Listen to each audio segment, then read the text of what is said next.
Hey, folks, today's Thursday, May 28th, 2026, coming up on Roland Martin Unfiltered, streaming live on the Black Star Network. Lots to break down today. First and foremost, a federal judge is allowing Donald Trump's strange and ridiculous limitation on mail ballots to stand. We'll see what happens next. We'll talk to a voting rights expert on the Lawyers Committee for Civil Rights under law on that very issue. Also, we all know Clarence Thomas is trash, so it's no shock that he refused to side with a black man who is being granted for a black man who was convicted after the DA in Mississippi got rid of all the black jurors. But the Supreme Court overruled that case, and they're sending it back to the lower courts. We're going to walk y'all through and explain the particular case and how Clarence Thomas is absolutely one of the most anti-black federal judges we have ever had in American history. Also, on today's show, students at Kentucky State University alumni, they're suing the state where they want to change an HBCU to a polytechnic school.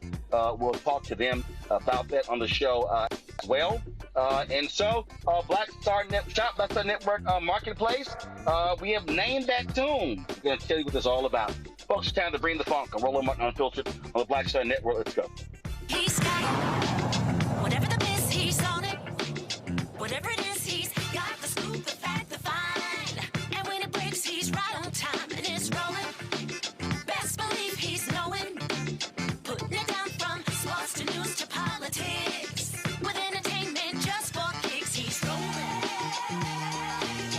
It's on go, roll, y'all. It's Roland Martin, yeah. Rolling with Roland now. He's funky, he's fresh, he's real, the best, you know he's Roland Martin now.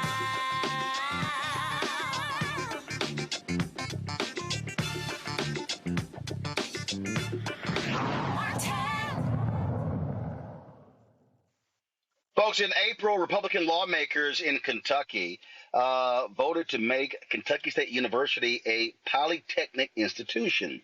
That did not sit well with students and alumni. They filed a lawsuit. Joining us right now is James Morris, who's representing the plaintiffs in this case. James, glad to have you on the show. Walk us through what is it that y'all trying to achieve with this lawsuit? Yes, sir. Thank you for having me. So what we're trying to do is to protect the HBCU. We're trying to make sure that we don't have a situation where we switch a liberal arts college or university that has the HBCU from an original 1890 land grant institution into a polytechnic institution, which would be basically nothing more than an extension on a 2-year associate degree program. So we've stepped in two different venues. We filed a federal lawsuit under the Title VI of the discrimination laws 1964, and we've also filed a state-based constitutional action for declaratory judgment because the statute was actually adopted illegally by the legislature. So we've got two different actions pending at the same time. Okay, so explain to us what this so-called polytechnic school would be. So essentially, is that turning it into a community college? It would still be a 4-year, but what they would do is they get rid of the liberal arts programs. We don't know which ones yet because they have to announce that by Monday, June 1st, which programs they plan on dissolving. But they are basically switching from being a liberal arts, which the Commonwealth of Kentucky guaranteed the federal government that it would maintain Kentucky State University as an HBCU small liberal arts university. And then it's turning around now, and because it owes over $172 million in underfunding to Kentucky State University over a 23-year period, instead of fixing it as the federal government told them to do through the United States Department of Education, United States Department of Agriculture, instead of fixing it, what they've done is they passed this statute to basically cause the demise of the program as a whole. Because what's going to happen is If you start shutting down programs, students aren't going to enroll, teachers aren't going to come back. This statute also gave unfettered control to the president to terminate any faculty, any staff, does not matter whether they're tenured. It also allows him unilateral control over student enrollment, student re-enrollment.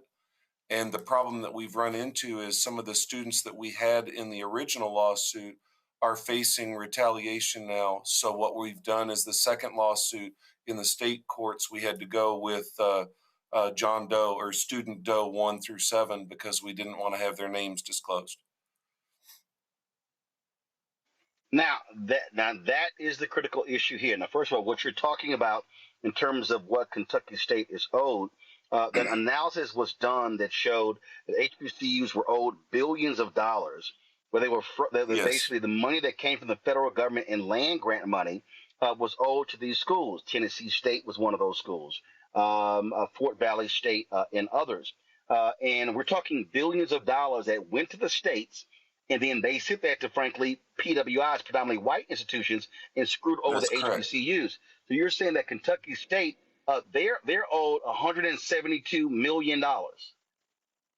They're owed a lot more than that. That was, so just a little history with it. In 1981, the Commonwealth of Kentucky was found to be engaging in intentional discrimination with regard to Kentucky State University. They entered into a series of agreements with the federal government to rectify that problem. That went on through 2009. In 2009, they identified that they were still in violation of the de jure discrimination segregation by keeping it separate for the PWI versus the HBCU. In 1987 was when they started this program to try to fix what they had done wrong. They came up with a plan with the federal government. Because of that, they stopped going back in time. In 1987 forward was the only time that the federal government looked at with $172 million. The other thing that the federal government didn't do is it stopped in 2020. So the time period we're looking at is only 1987 to 2020. So from 21, 22, 23, 24, 25, and now 26, you are looking at around $10 to $15 million a year that has been withheld. We had today, just so you know, we had to file a reply today on our request for a temporary injunction. And the government's position is, well, we loaned them $23 million 2 years ago, and now they need more money. They don't have enough money. So we think that this should just be shut down and go to a polytech school. And our principal argument in this is you caused this because you withheld $10 to $15 million a year, and all you did was loan them $23 million in 2023 with interest, demanding it be paid back. So one second. Yeah. Second. I want to 1 second. I want to be clear. So when you said, was that the federal government response, or was that the state's response when it came to States. loaning the money? Was that the federal government or the state? Got it. Go ahead. So the state responded. They get this letter on September 18th, 2023. All the governors got them, that they owed $172 million, and all they did was loan Kentucky State University $23 million with the demand that they pay it back. If you're not familiar with the governor's letters, the letters to the governor from the Department of Education, you're required to, or the state was responsible for either doubling up on the per student so that they start to make it equal, or paying it all up at front. But what they did here was, when they were faced with this, they did nothing in 23. They did nothing in 24. They did nothing in 25, other than in 23, they gave the $23 million loan. In 26, they came into the legislature with the idea of, let's shut down Kentucky State University, until they realized the PWI would be drastically impacted, being the University of Kentucky. Because of that, they had to come up with a new plan. And what they've done is they have destroyed the integrity of the school itself, to the point where the enrollment coming in the fall is less than 200 students, because nobody knows what programs are going to exist. On June 1st, they will announce which programs Wow. they intend to shut down. Yep. And then on July 1st, they will be presenting to the accrediting body the programs that they have shut down. And the problem is with the accrediting body, if you don't have these programs, you will not be accredited. So they're basically guaranteeing that the program Right. itself will not survive. Then they can just say, oh, well, we can now match student for student because there's only 50 or 100 in the HBCU, and they don't have to worry about paying it back. And then they can take it over and go with a Polytech Institute, similar to what happened in West Virginia. If you're familiar with that, West Virginia declared, well, we just switched it into a different kind of program. And then that HBCU literally became a PWI. Which school was that? I think it was, name escapes me. I'm sorry. There was a program either in West Bluefield? Virginia or Virginia. I don't think it was. It was Virginia or West Virginia that they switched it. Gotcha. So the thing here, so essentially what they have done is they essentially suffocated Kentucky State. Mhm. And so by depriving them of money, oxygen, you cause the problem, and then you say, well, you got a problem, so therefore might as well shut you down when they're the ones who cause the problem. It's the same thing in Tennessee. These Republican lawmakers complaining about Tennessee State, oh, you're having to put students in dorms. Well, guess what? If Tennessee State wasn't deprived of the $500 million, they could have been able to build new facilities to be able to house the students in the capacity. Now, you said that University of Kentucky would have been impacted. Explain how. Well, because the federal government has the ability to give the funding to both land grants. And if you start screwing around with the federal government, they can start pulling on some of the grant monies that they give to the states. So if you're supposed to be taking this money from the federal government, making sure to give money both to UK and to KSU in our situation, because they are the land grant universities. Yep. If you're not doing it in accordance with the federal government's requirements, they can step in and start to impact the PWI, University of Kentucky. They couldn't risk that because that is the flagship university for the state. So that was the decision made. And this is, this doesn't just impact future students or current. This impacts the alumni.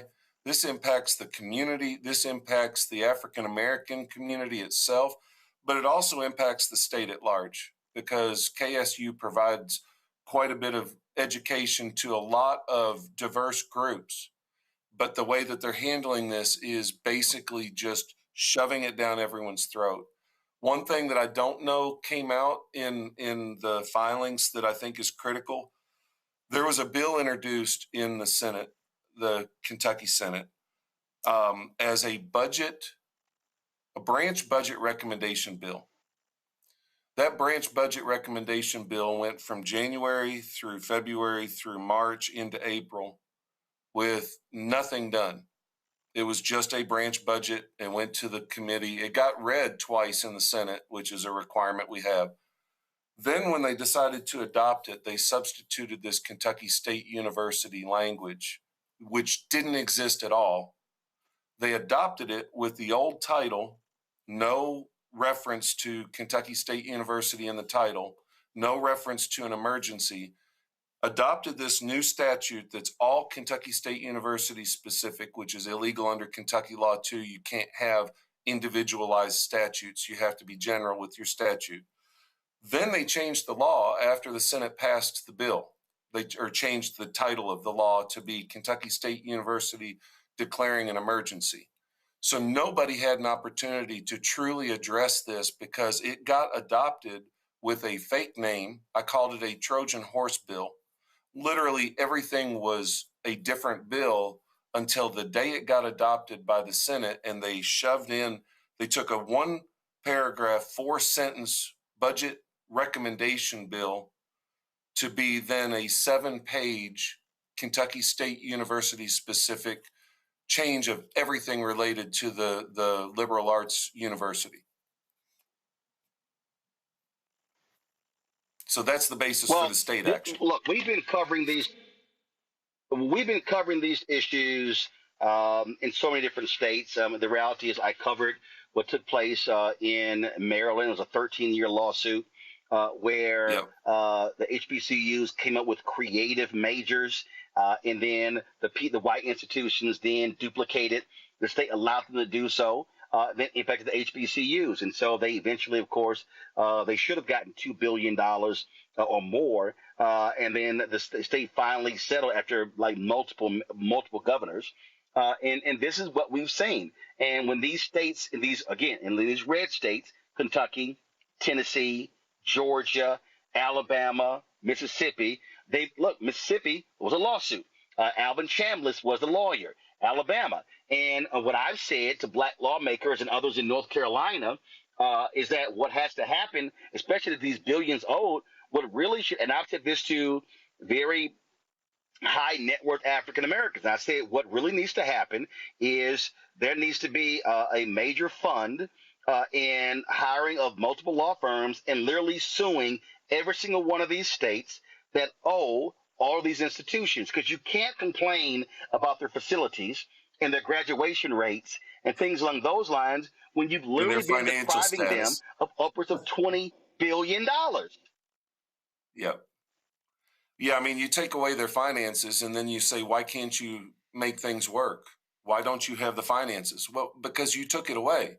And my comment to a local press here when I was asked was, if you took $15 million away from University of Kentucky every single year for 20 years straight, guaranteed it would impact them. They're a lot bigger than Kentucky State University and most HBCUs. But yes, Maryland, it took a long time. Florida A&M, with the issues there, it's taken a lot of time fighting that, and there were some missteps there as well.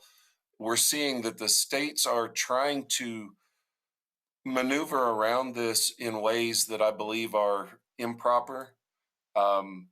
My son was a graduate of Kentucky State University, so I take this personally. And the impact of what the funding, the lack of funding, the lack of academic credentials, the lack of having proper advisory oversight, it impacts every student there and every alumni there. And to find out how much this was and that no activity was taken other than, let's just shut down the university. Oh, we can't. So let's figure out a way to shut it down.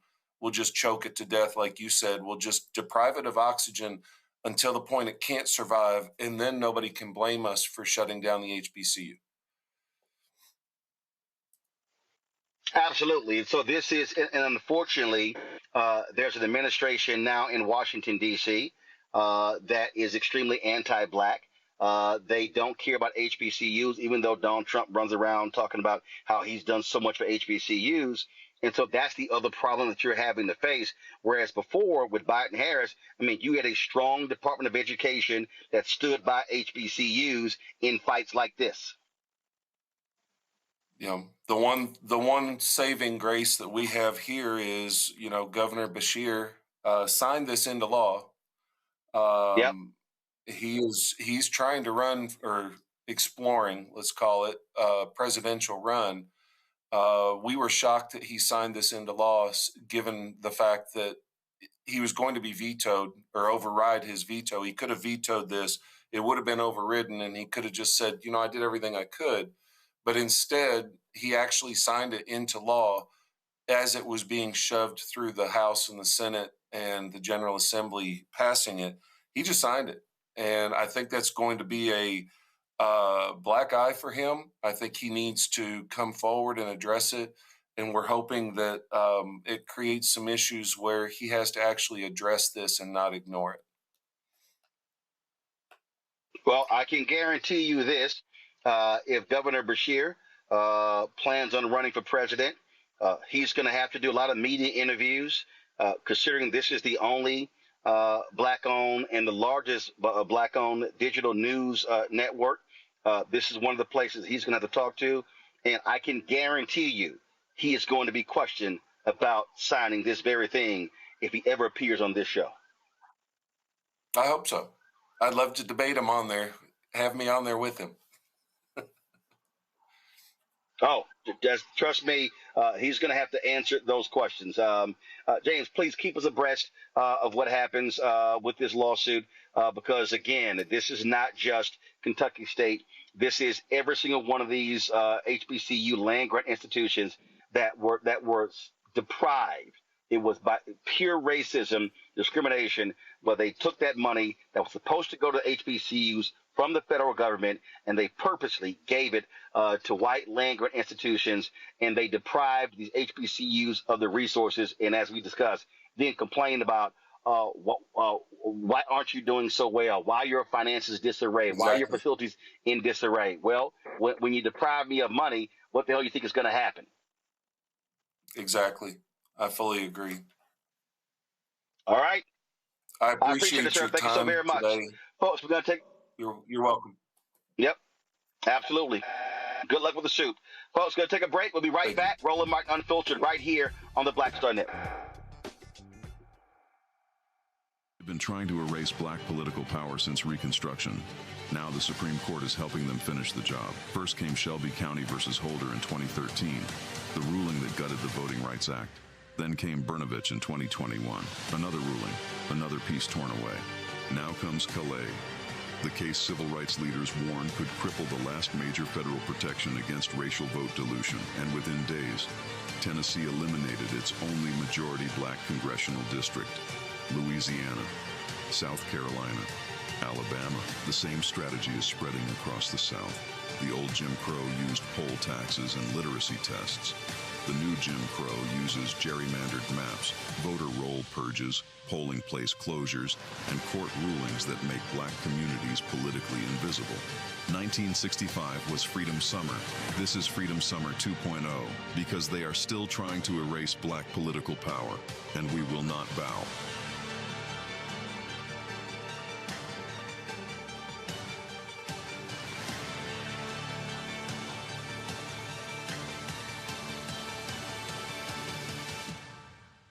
With medicine and science under attack, I want to keep you and your family informed and healthy.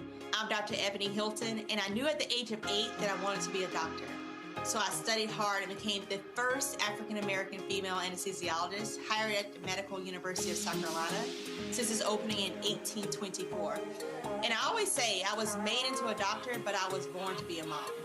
And as a new mom, wife, sister, daughter, and friend, I understand how frightening a medical crisis can be.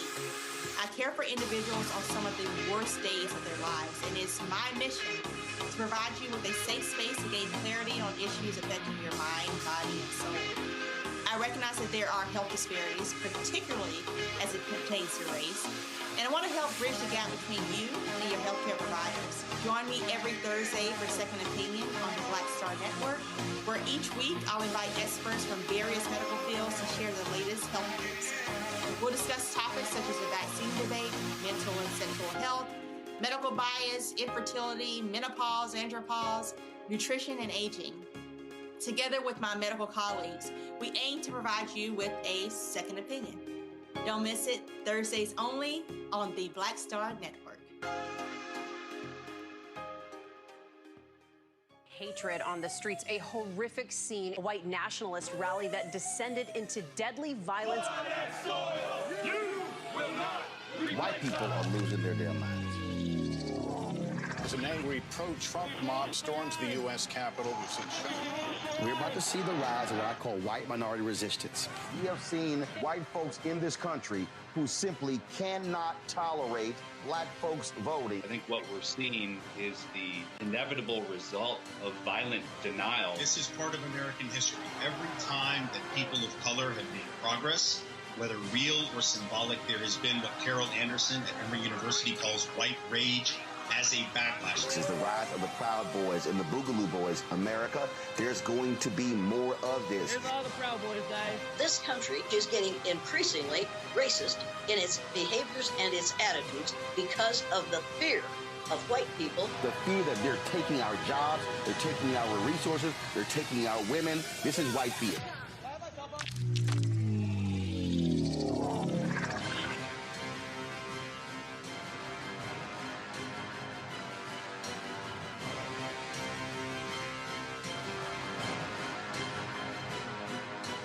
I'm Mark Morial, President and CEO of the National Urban League, and I'm watching the Black Star Network.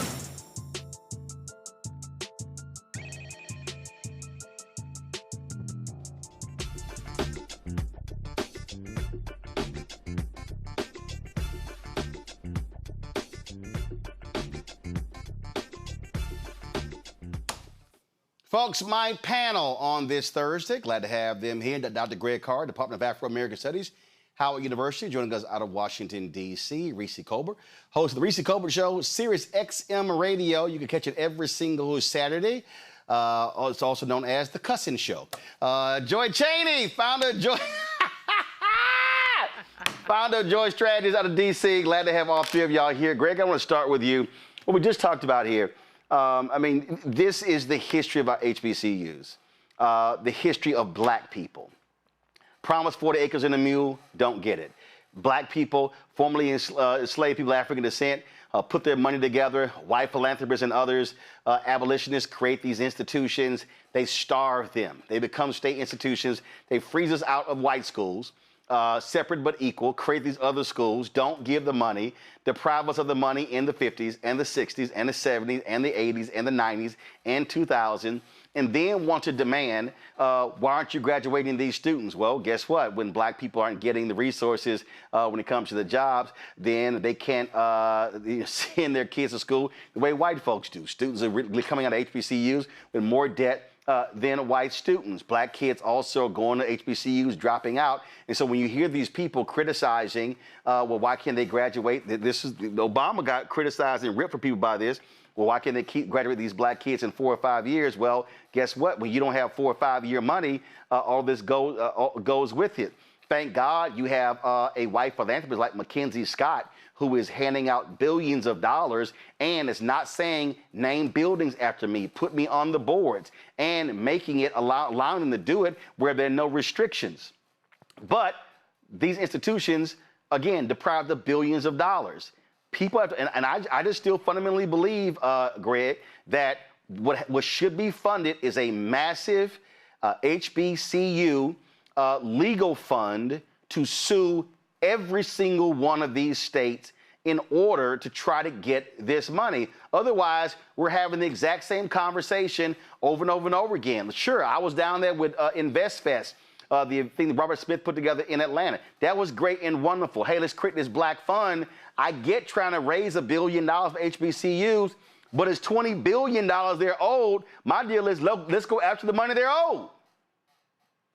Absolutely. And I think that fund should be at least partially directed and anchored in a strategy that requires the historically black colleges and universities with law schools to put together teams of faculty, students, and alumni to be a collective HBCU law think tank. Well, first of all, remember the law school, unfortunately, the schools can't be a part of the lawsuit because they're states. Remember, that's what happened in Maryland. So explain what you're talking about there, because remember, Maryland was like, we support it, but because we're a state, we can't really be a part of it. So explain that. No.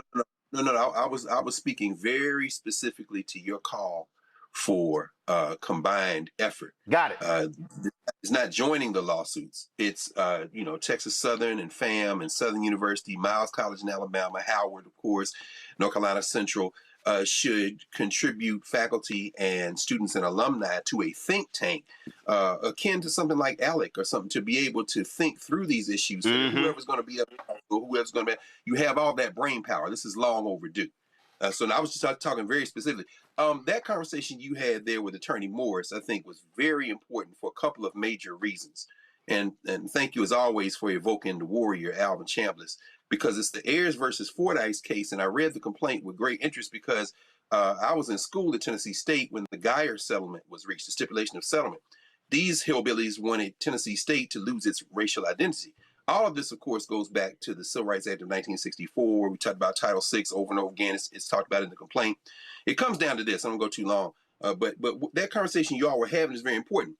They, as he said, are still trying to attack black institutions, but they can't do it federally because these 1890 land grant institutions have in their missions this very clear purpose. Title VI requires that there not be a dual system of higher education, and that includes program duplication, as you reminded him in the Maryland case. They go out and just say, you can't, well, Morgan now has an executive MBA program, and then here come Maryland, you can't do that.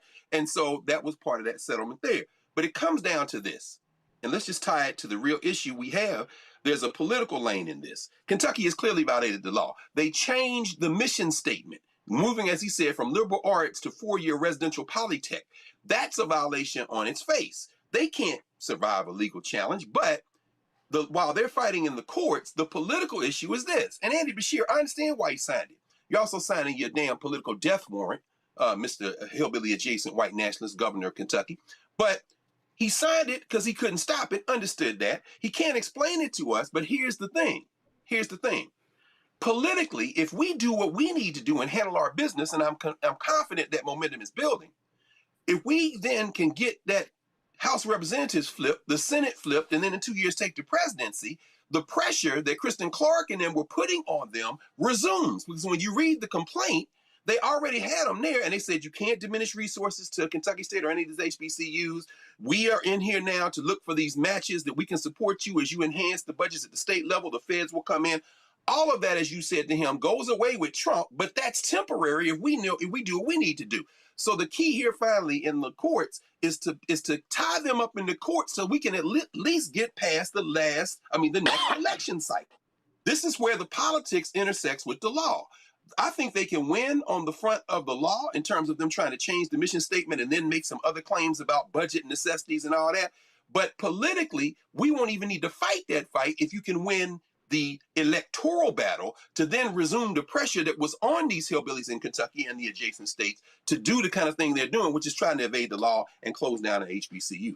Indeed. Reese, go to my iPad. These are the letters that were sent by by the Biden administration. And for all these Simple Simon yahoos out there, y'all know who y'all are, all you people who bump your gums on YouTube and all you fake-ass keyboard warriors who love to sit here and trash Democrats, trash Biden, trash Harris. They ain't done this, they ain't done that. The reality is we know what Trump has not done.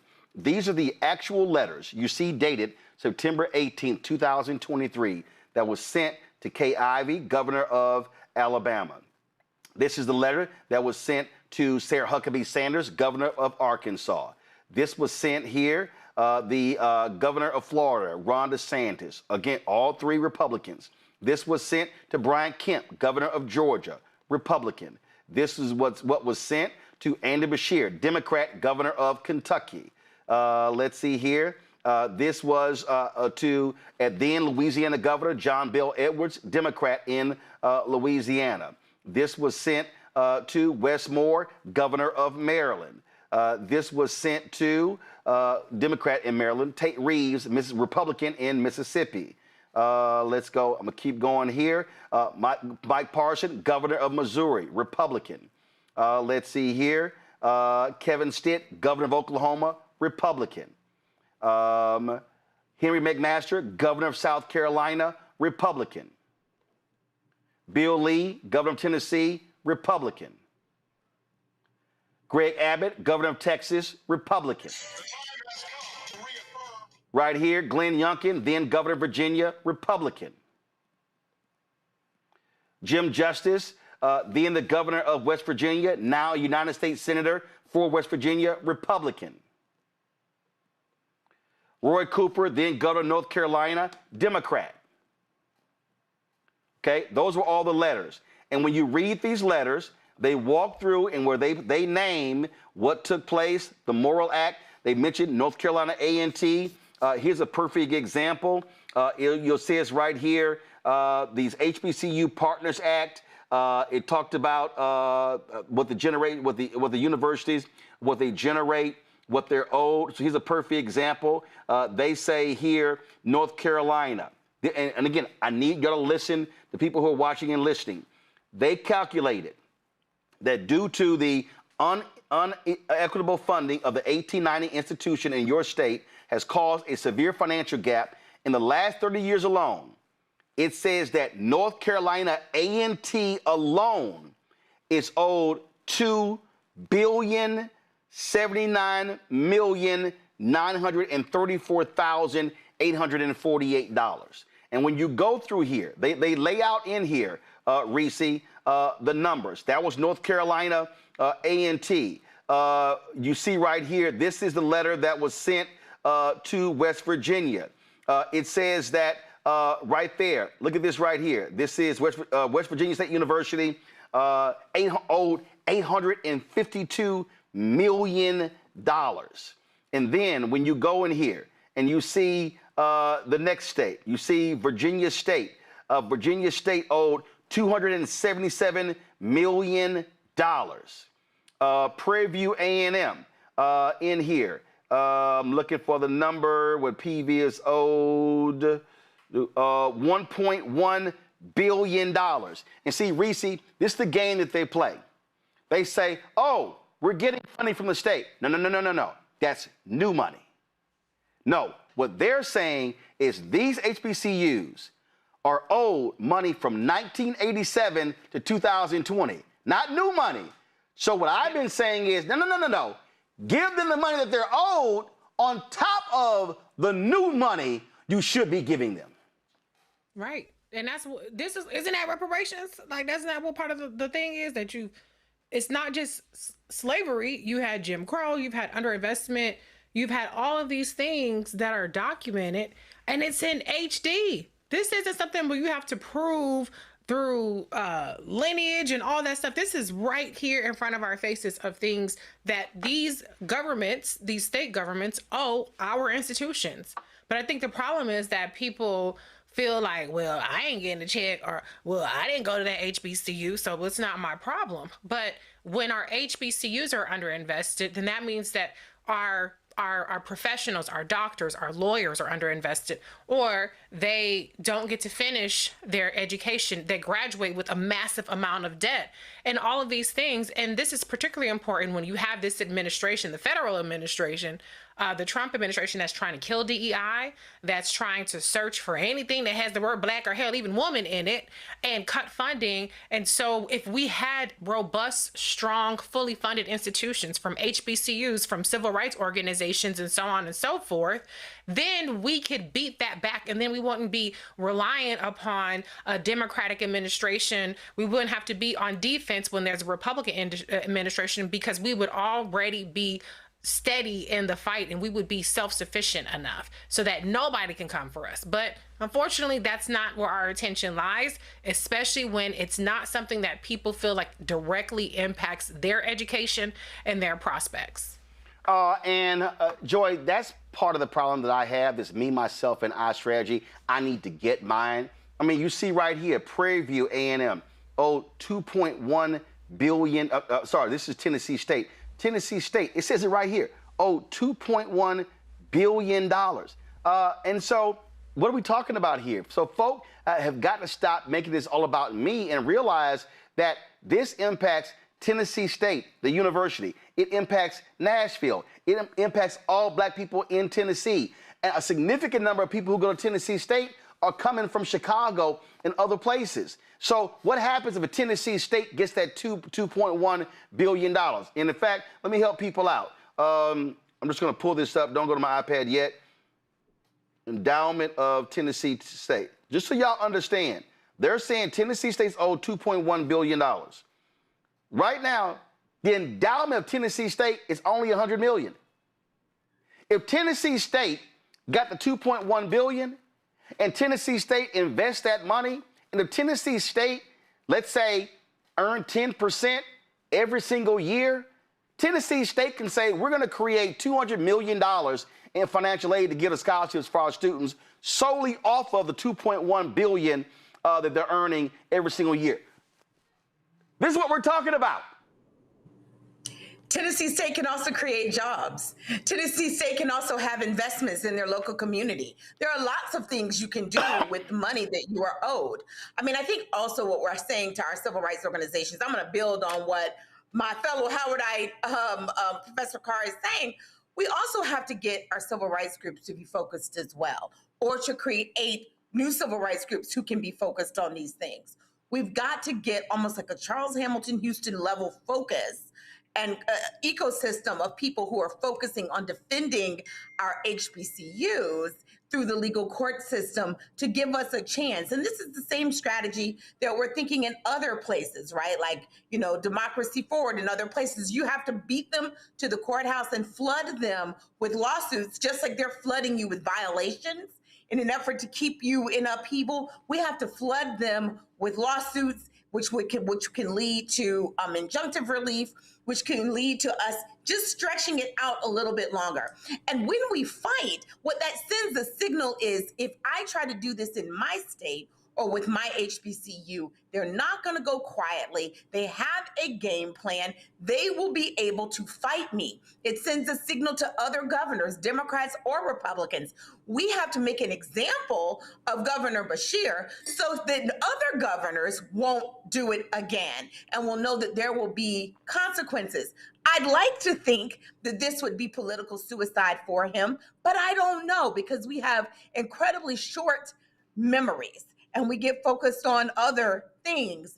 But the fact of the matter is, he has to pay a political price in some way, shape, or form, maybe by even just having us talk about him, so that he doesn't do it again, but more importantly, so that others say, I don't want to go that way, so that other states are like, it's more trouble than it's worth. Well, and then ultimately, when we get back, we have to make sure these institutions are made whole.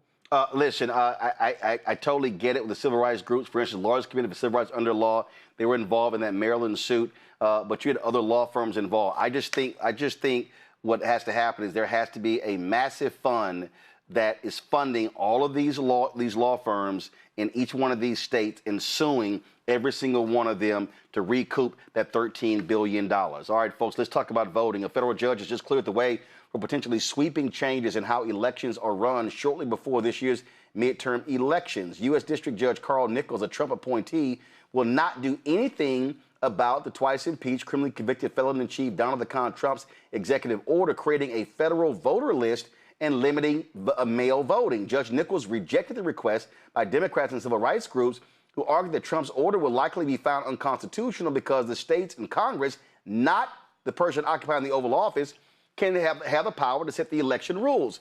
Nichols agreed with the Republican Trump administration's contention that it was too early to block the order because it had not yet been implemented. Robert Weiner, the director of Voting Rights Project with the Lawyers Committee for Civil Rights Under Law, joins us right now. Robert, that's about the dumbest thing in the world. Oh, my God. You've got primaries taking place as we speak. You've got people going to the polls in Alabama, multiple states. Florida goes to the polls in August. State officials got to get ready for the elections. One of the reasons why the judge in Florida said he wasn't blocking Ron DeSantis' new map because, we're 3 months away from our primaries and the election mechanism is already being put in place. What the hell is this federal judge thinking? You know, if we waited, they would say it's too late. So, in a sense, you can't win, but we will win. The thing about this is a decision on timing. And the thing about time is it marches on. So as time marches on, we're not going to wait for the final or the last minute. We can't do that. But the issues will get more concrete over time, and we will sue again. We will refile our motion. We will not wait to the last minute. And we will prevail. We're not giving up. We're not going away. We will continue this effort to make sure that every person who wants to vote by mail can vote by mail. You know, the thing that for me that is crazy, and as I was driving in today, and I was moving around, driving all around D.C., and you got the reflecting pool, and you've got, of course, you got Trump just destroying the East Wing in the White House. I dropped some things off at Langston Golf Course for their junior golf program, and he just decided, I'm gonna just take over the golf courses, in Washington D.C. as well. It's like I'm just gonna do these things and I don't give a damn. And the problem here, and this is what the real problem right now. And I know you guys are not partisan, but it's just factual. You've got these Trump-appointed judges. You've got a Republican Party in the House and the Senate who is letting this guy do whatever he wants to do, knowing full well that an executive order has absolutely no authority when states are given the right to run elections. And I thought Republicans really love states' rights.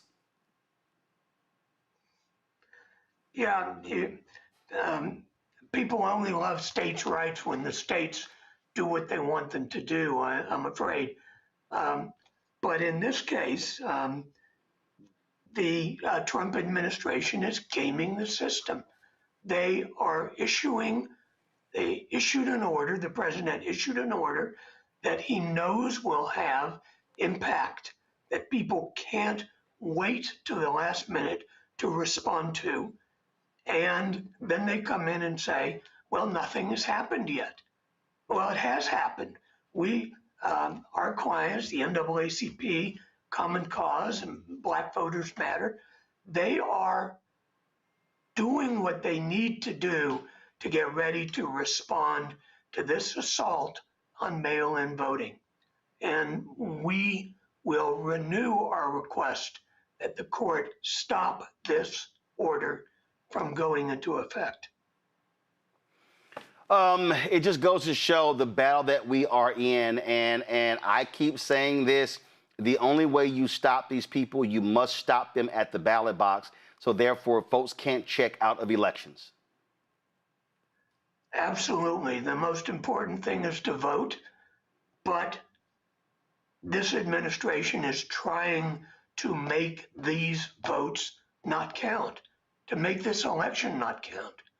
And as all the states that vote against Trump, the question is what's going to happen there? Is the president going to say that those aren't legitimate elections, that those aren't legitimate results? Is he going to create chaos so that he can use the chaos he created as an excuse for not counting legitimate votes of people when we get to election day? Well, we're not going to let that happen. And citizens can't let that happen. They need to vote, and they need to make sure that they're registered and they take the steps that need to be taken well in advance of the election. Indeed. Keep up the fight. Robert, we sure appreciate it. Thanks a lot. Sure thing. Going back to my panel here, Reese, it is incredulous to me to listen to people who say, man, this stuff don't mean nothing, it don't matter. And I just keep saying, there is nothing in our society, nothing, N-O-T-H-I-N-G, boldface, underlined, italicized, all caps, that politics does not impact. I don't care what it is. Tell me something that you say, oh, politics has no place, and I can show you you're absolute lying. It does. But I think people want to absolve themselves of the responsibility that they have to make the damn difference. We have the capacity. We have the numbers. We don't have to give them all the votes they need. We just have to give them the margin that they need. These are close elections often. Many of the seats that flipped and gave Republicans the majority in the House were decided by a couple hundred, maybe even a couple thousand votes in 2024. 7,000. So 7,000. It was 7,000 votes that determined who controlled the U.S. House. That's it. And now we got more gerrymandering. So it's going to be an even higher hill to climb. But this is the time to do it. We're in election. It's not like we're in 2025 and we are one day into the Donald Trump administration and we're talking about voting a year and a half from now. This is the time to do it. Pick your horse in the primaries and then move on. Whether they win or lose, move on and go towards the general election because they are playing for keeps. But it is crazy because Donald Trump put in an executive order in March and he hasn't done really jack shit with it. His administration has not compiled the list of citizens. His administration and the Postal Service hasn't compiled the list of people who are eligible. So no action has actually happened, which means that they're going to wait to the last minute, half-ass sloppily do it, and hope that a Republican judge says, well, it's too late to do anything to stop these sloppy, incorrect eligibility list. But this is what they do. They do shit wrong and hope for the best. And what they're going to do is what they did in 2020 when Donald Trump lost, is they're going to go after specific precincts, the black ones, and they're going to try to sue. They're going to try to confiscate votes in Fulton County. They're going to try every single trick under the sun. But the one thing that can beat all those tricks is show up with overwhelming force at the polls. They have laid their cards out on the table. They're going to lie, cheat, steal, and suppress. And what we have to do is be that variable in the equation, which is turning out, turning out, turning out. The thing here, here's a perfect example, Joy. The primary season is the time of the year where you want the type of Democrat or Republican that you desire. Now, for people who understand, California, I think Washington State, California is a jungle primary. So top two vote getters. And the reality is you can be independent, you can be Republican or Democrat. But most of the states, you're running either as Republican or Democrat. So I'm going to just take Georgia. I saw a whole lot of back and forth, Joy, before the primary. People who were against former Atlanta Mayor Keisha Lance Bottoms. And there are people who were for her, who were for some of the other candidates who ran. Okay, they had the primary. She won. She crushed the opposition.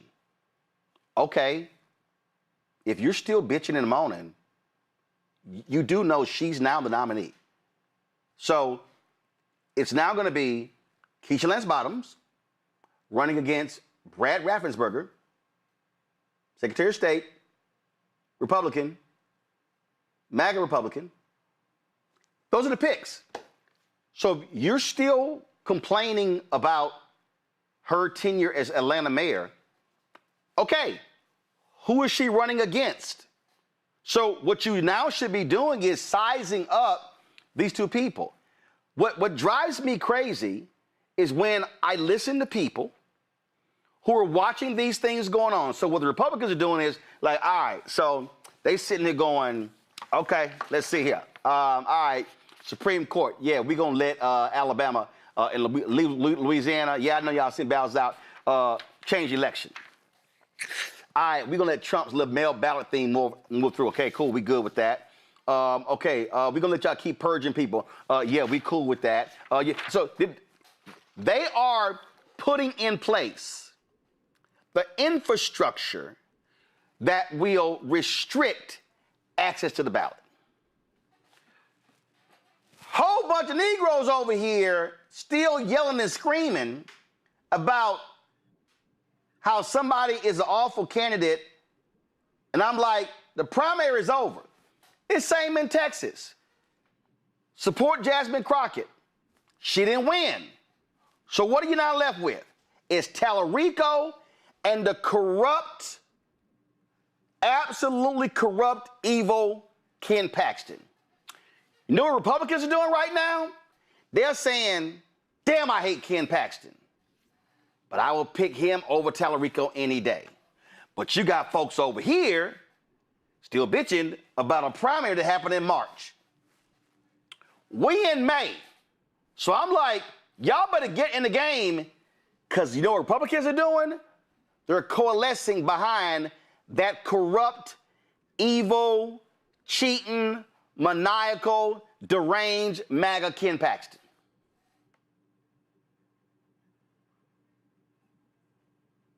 Joy?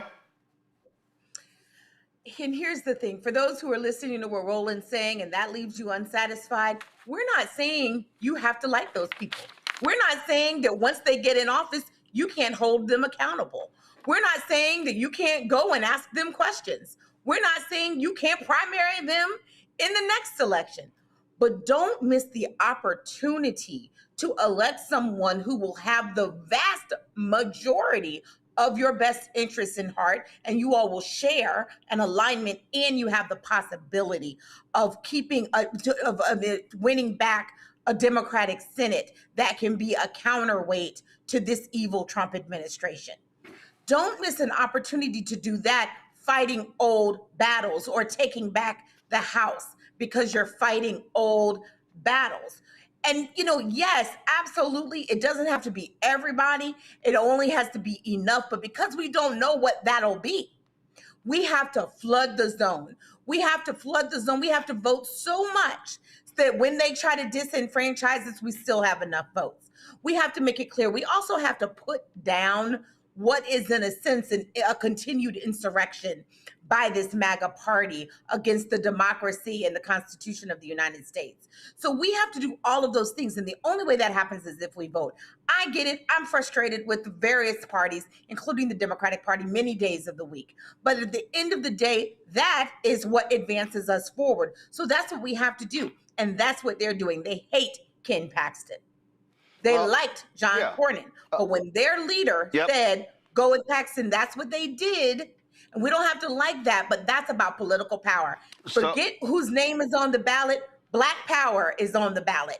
And so you need to vote accordingly. So in Georgia, Burt Jones, Lieutenant Governor, won, Greg, and he's the crazy, deranged one who is now leaning into how the 2020 election was rigged. So again, everybody in Georgia, all y'all black folks in Georgia who are still yelling, hollering, and screaming about Keisha Lance Bottoms, guess what?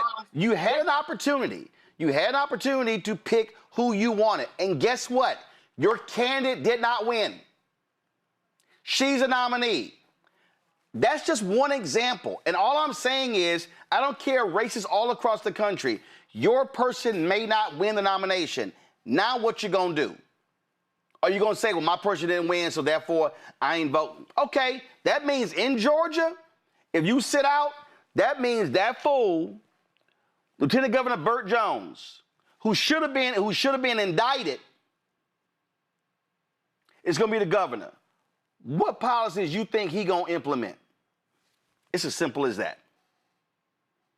It is as simple as that. And Burt Jones, you will be going to jail if we do what we need to do at some point, my little friend. All y'all going to jail if we step up and do what we need to do. And thank you, Joy, for reiterating that. We just need, check our voter registrations, get out there and get people who haven't registered to register. And for the folks who want to argue about this and say that, all the foolishness that we've heard, we spend some time trying to convince them. And if they decide to go ahead and set themselves on fire, we move to the next door and get the person who is persuadable or who hasn't been engaged. I don't believe that we should be spending a whole lot of time. This is the disinformation campaign that we're seeing ramp up now in an election season. We're seeing the xenophobia stuff being ramped up in South Africa and as their elections are coming up in November. We see what's going on in Brazil right now with Trump trying to get his little racist fascist buddy who's locked up. His son is going to challenge Lula da Silva, and you see the disinformation already starting. And of course it's here. So, I don't believe in spending too much time trying to convince somebody who has just been so diseducated. We'll fight for you too, but if we stay here a little too long with you, we will have worked for them. And I think that's what this particular case echoes as well. We know Steve Bannon, the disheveled billionaire, who would say to throw everything out there and just keep it going, keep it going, keep it going.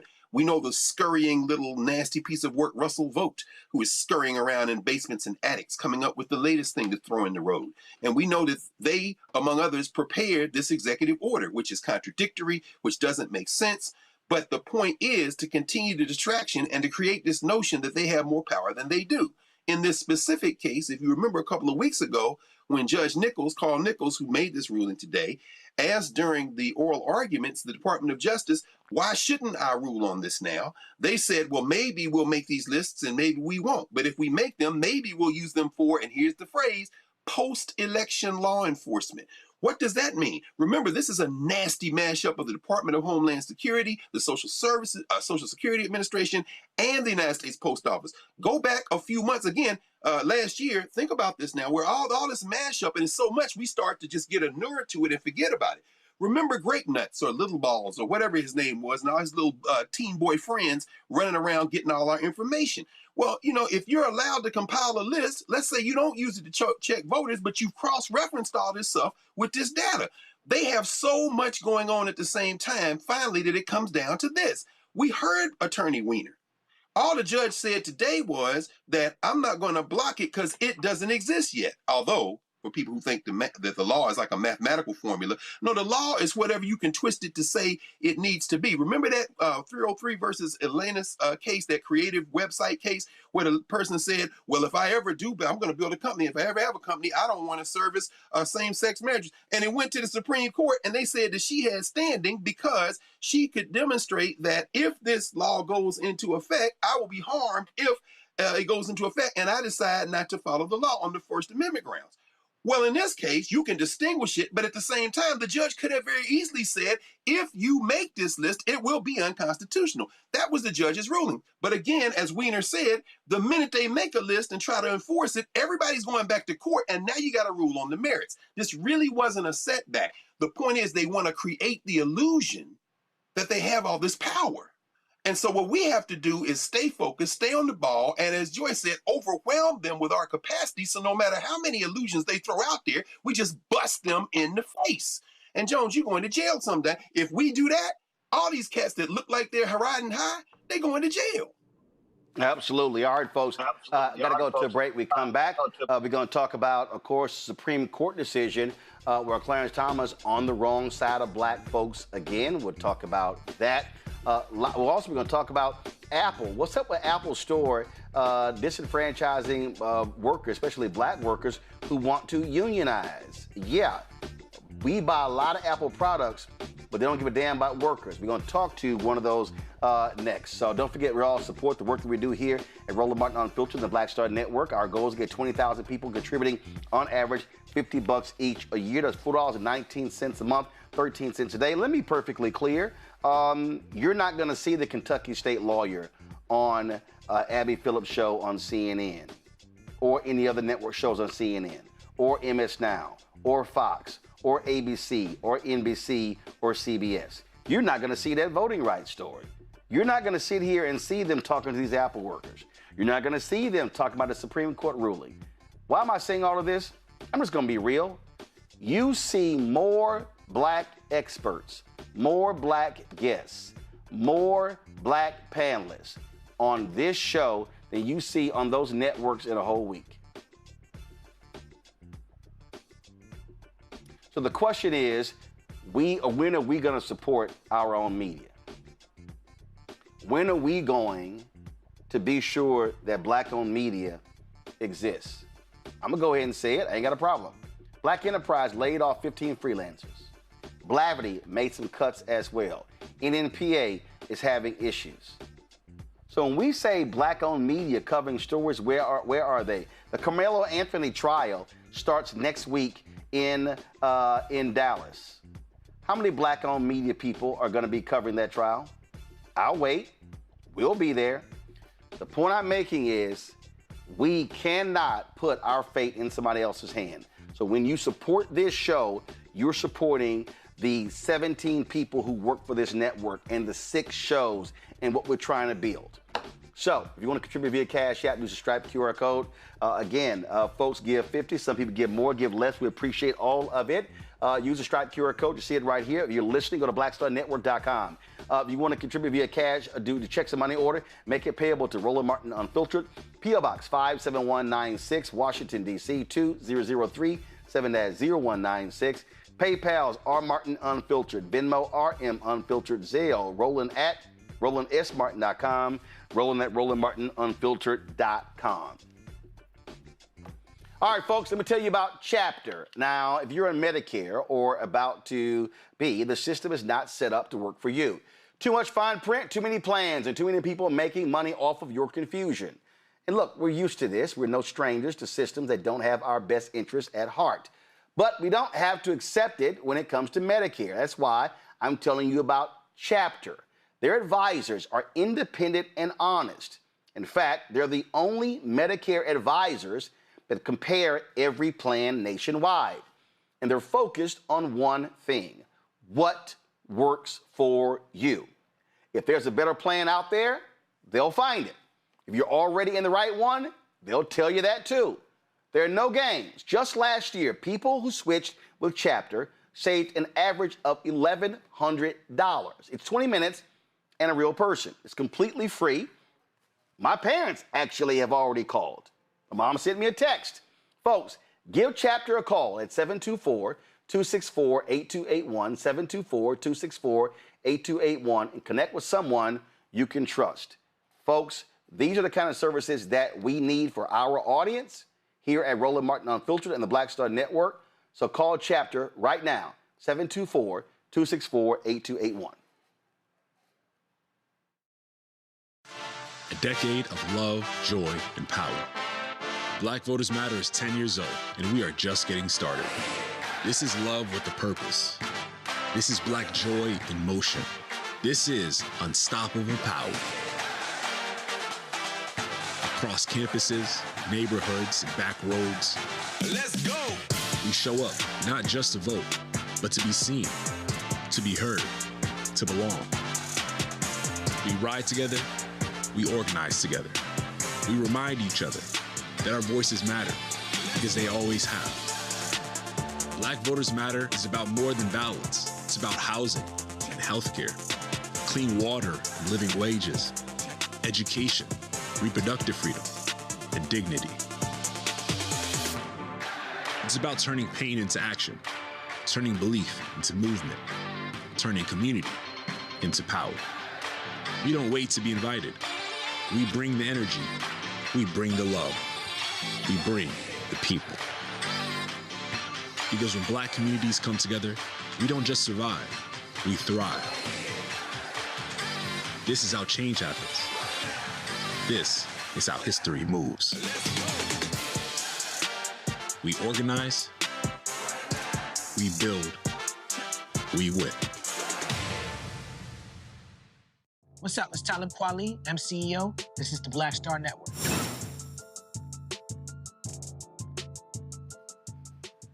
Folks, let's talk about Apple. If we pull up right now, give me 1 second. I'm just going to show y'all this here so I can put into context our next conversation. How much is Apple worth? This is interesting, y'all. I just want y'all to understand.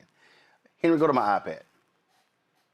This is the closing stock price of Apple stock today. Up $1.66. One share of Apple stock is worth $312.51. The market cap of Apple is $4.59 trillion. Let me say it again. $4.59 trillion. So, with that in mind, why is it that Apple wants to shut down a store in Towson, Maryland? This is a piece here from 9 to 5 Mac. Union workers protest Apple's planned Towson store closure. And it says right here that Apple is going to close 3 stores. Apple Towson Town Center in Towson, Maryland. Apple North County in Escondido, California. Apple Trumbull in Trumbull, Connecticut. They say that they're located in malls affected by, quote, the departure of several retailers and declining conditions. Well, guess what? The Towson store became the first Apple retail store in the United States to unionize.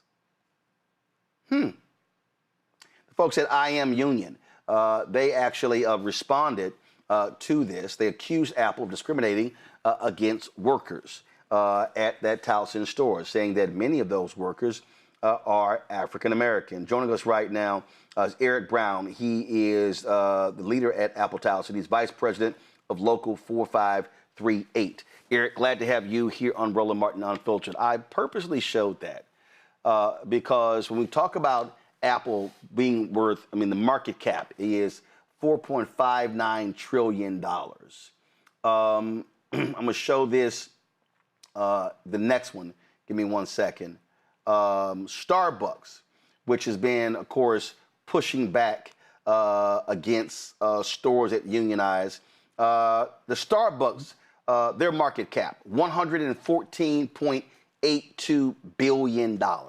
We can go down the line, these companies that are worth billions upon billions of dollars, and they have been fighting desperately to keep workers from unionizing. Yeah, that's correct. That's correct. That's absolutely correct. Exactly what you said. Walk us through that. How many workers in Towson are impacted? So anywhere between 70 and 90 right now. A lot of us, and to your point, that article that you read, it showed that there are 2 other stores that are closing as well. And they're stating that it's because of the mall. What they're not showing is that those 2 other locations, the employees there are being transferred automatically to other locations, while myself and all of my coworkers, we all got letters of termination. So wait a minute. So Apple is closing 3 stores. The employees at the other 2 stores that are closing are being transferred to other Apple stores, but the one Apple store that is the first in the country to unionize, y'all got termination letters. Correct. That is absolutely correct. Yep. So no assessment on high quality workers at that Towson store. I mean, I don't know what Apple's ratings are in terms of how they rank workers, but I would think, let's just say, if I had a 5-star system, and let's say of the 90 people at the Towson store, let's say, 10 of them are 5-star workers. I probably will want to keep my 5-star workers and send them somewhere else. But they're saying, no, all y'all out of a job. Oh, yeah. Oh, yes, all of us. And I'd argue that everybody there is a 5-star worker. Everybody there should get the chance to relocate just like any other Apple employee would at any other store, which is evidenced by the 2 other stores. All of their employees, they don't have to worry about applying for a job. They told us we can stay with the company as long as we go through the portal and apply for a job and get hired through that hiring process all over again. What was the process? Yeah, I would argue that all of us do that. What was the process? How long did it take for y'all to unionize? I'm glad you asked that too. So we went public that we wanted to organize. That was in late May or June of 2022. We won that campaign in June of 2022. Now, normally it usually takes about a year or so to get your first contract. It took us double that. So we didn't get our first contract until 2024. It was a long process, a long and hard process. And when y'all unionized, what were y'all asking for in that contract? Oh, we wanted some stability. We wanted a say. We wanted a seat at the table. A lot of it, just like some of these other locations, you mentioned Starbucks, you talk about Amazon, there was a big wave of organization happening around the COVID time. That opened a lot of people's eyes to what was going on about not having a say in your workplace. That sparked a lot of interest in my coworkers and myself on how do we make sure that the good things that we have, we love our job, right? That's why we're fighting to keep our jobs. We love our job. Apple offers tremendous benefits. So what we wanted was to make sure that those benefits don't get taken away from us. We wanted to try to improve on some of the benefits that we had. We wanted to make sure that our wages were in line with the rising inflation. We wanted to make sure that coming to work every day, we'd be able to support ourselves and our family to have a place to live. You know, one of the things that I've said is that, I support unionization. I also recognize that there are some companies, very small companies, that are operating on extremely thin margins that don't offer benefits, and I get that.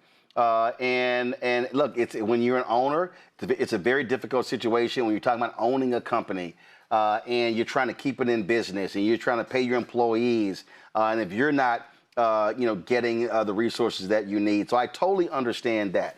What I don't understand is when you have behemoths. I said Starbucks, market cap, more than $100+ billion. Apple, its market cap is $4.9 trillion.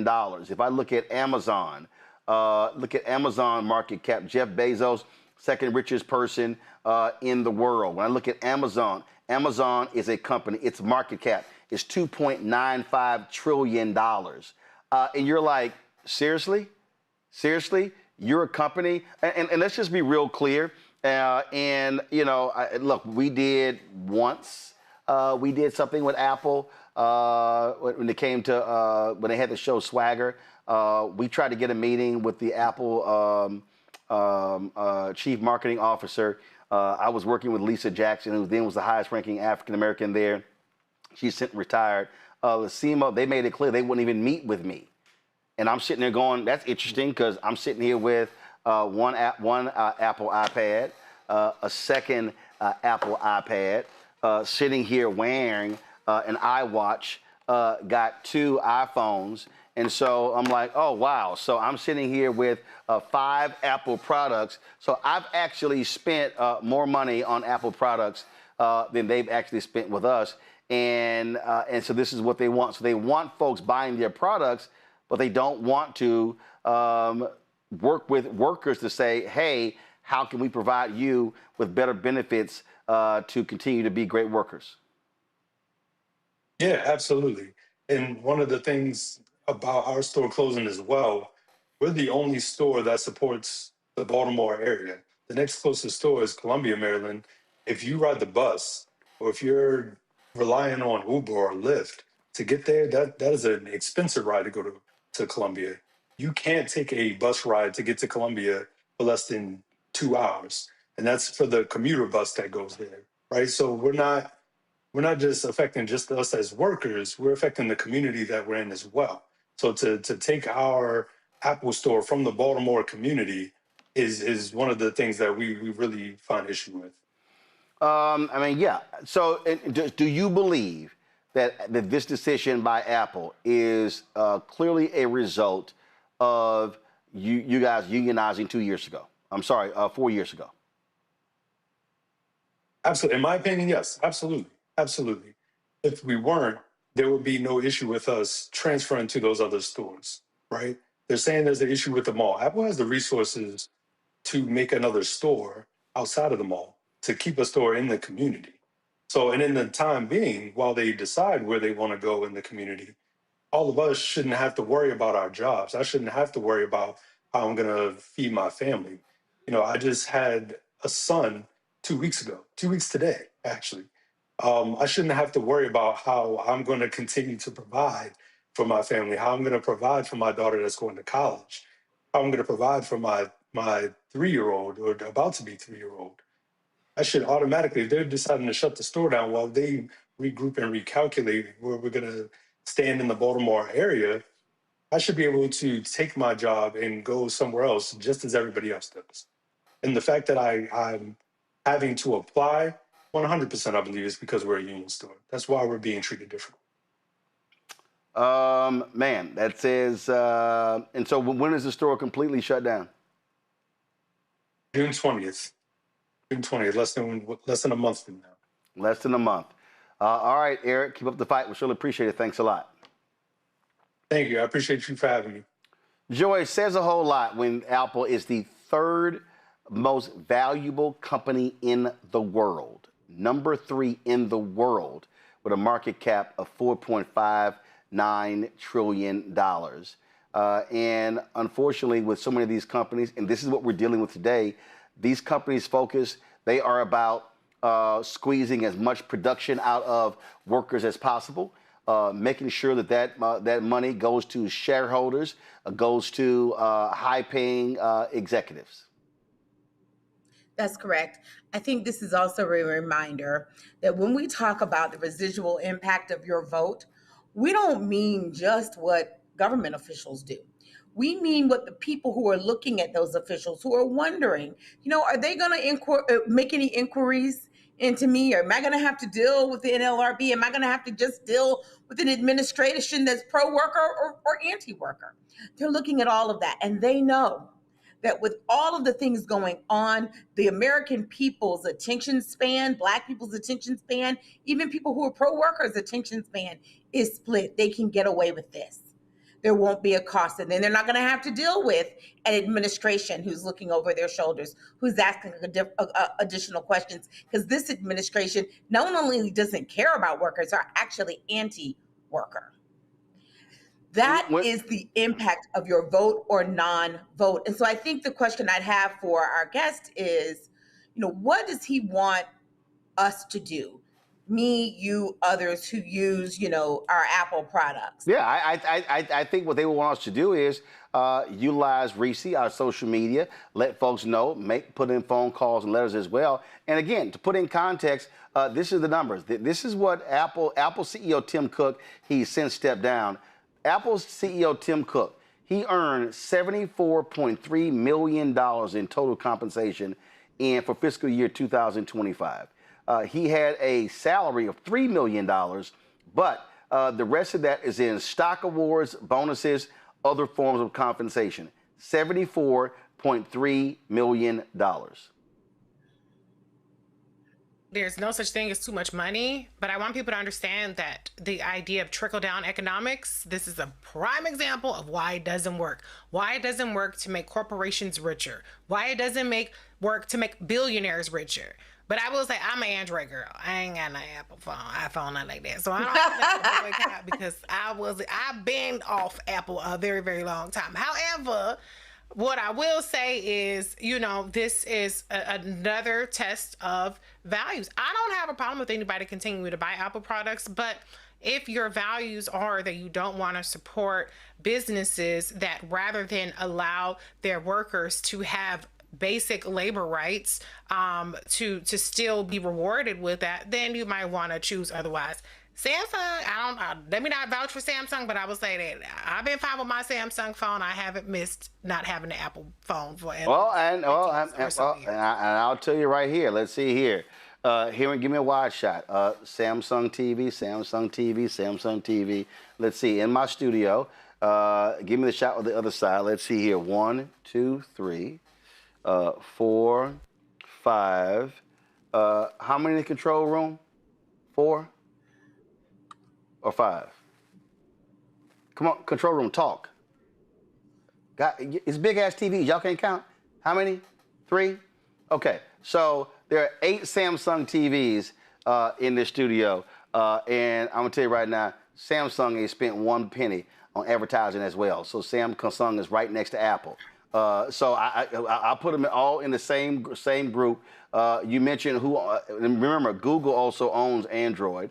And so Samsung is the brand. And let me just go ahead and say it right here, because I'm pulling this up. Right here, Samsung. What's their market cap? Their market cap is 1.9 trillion.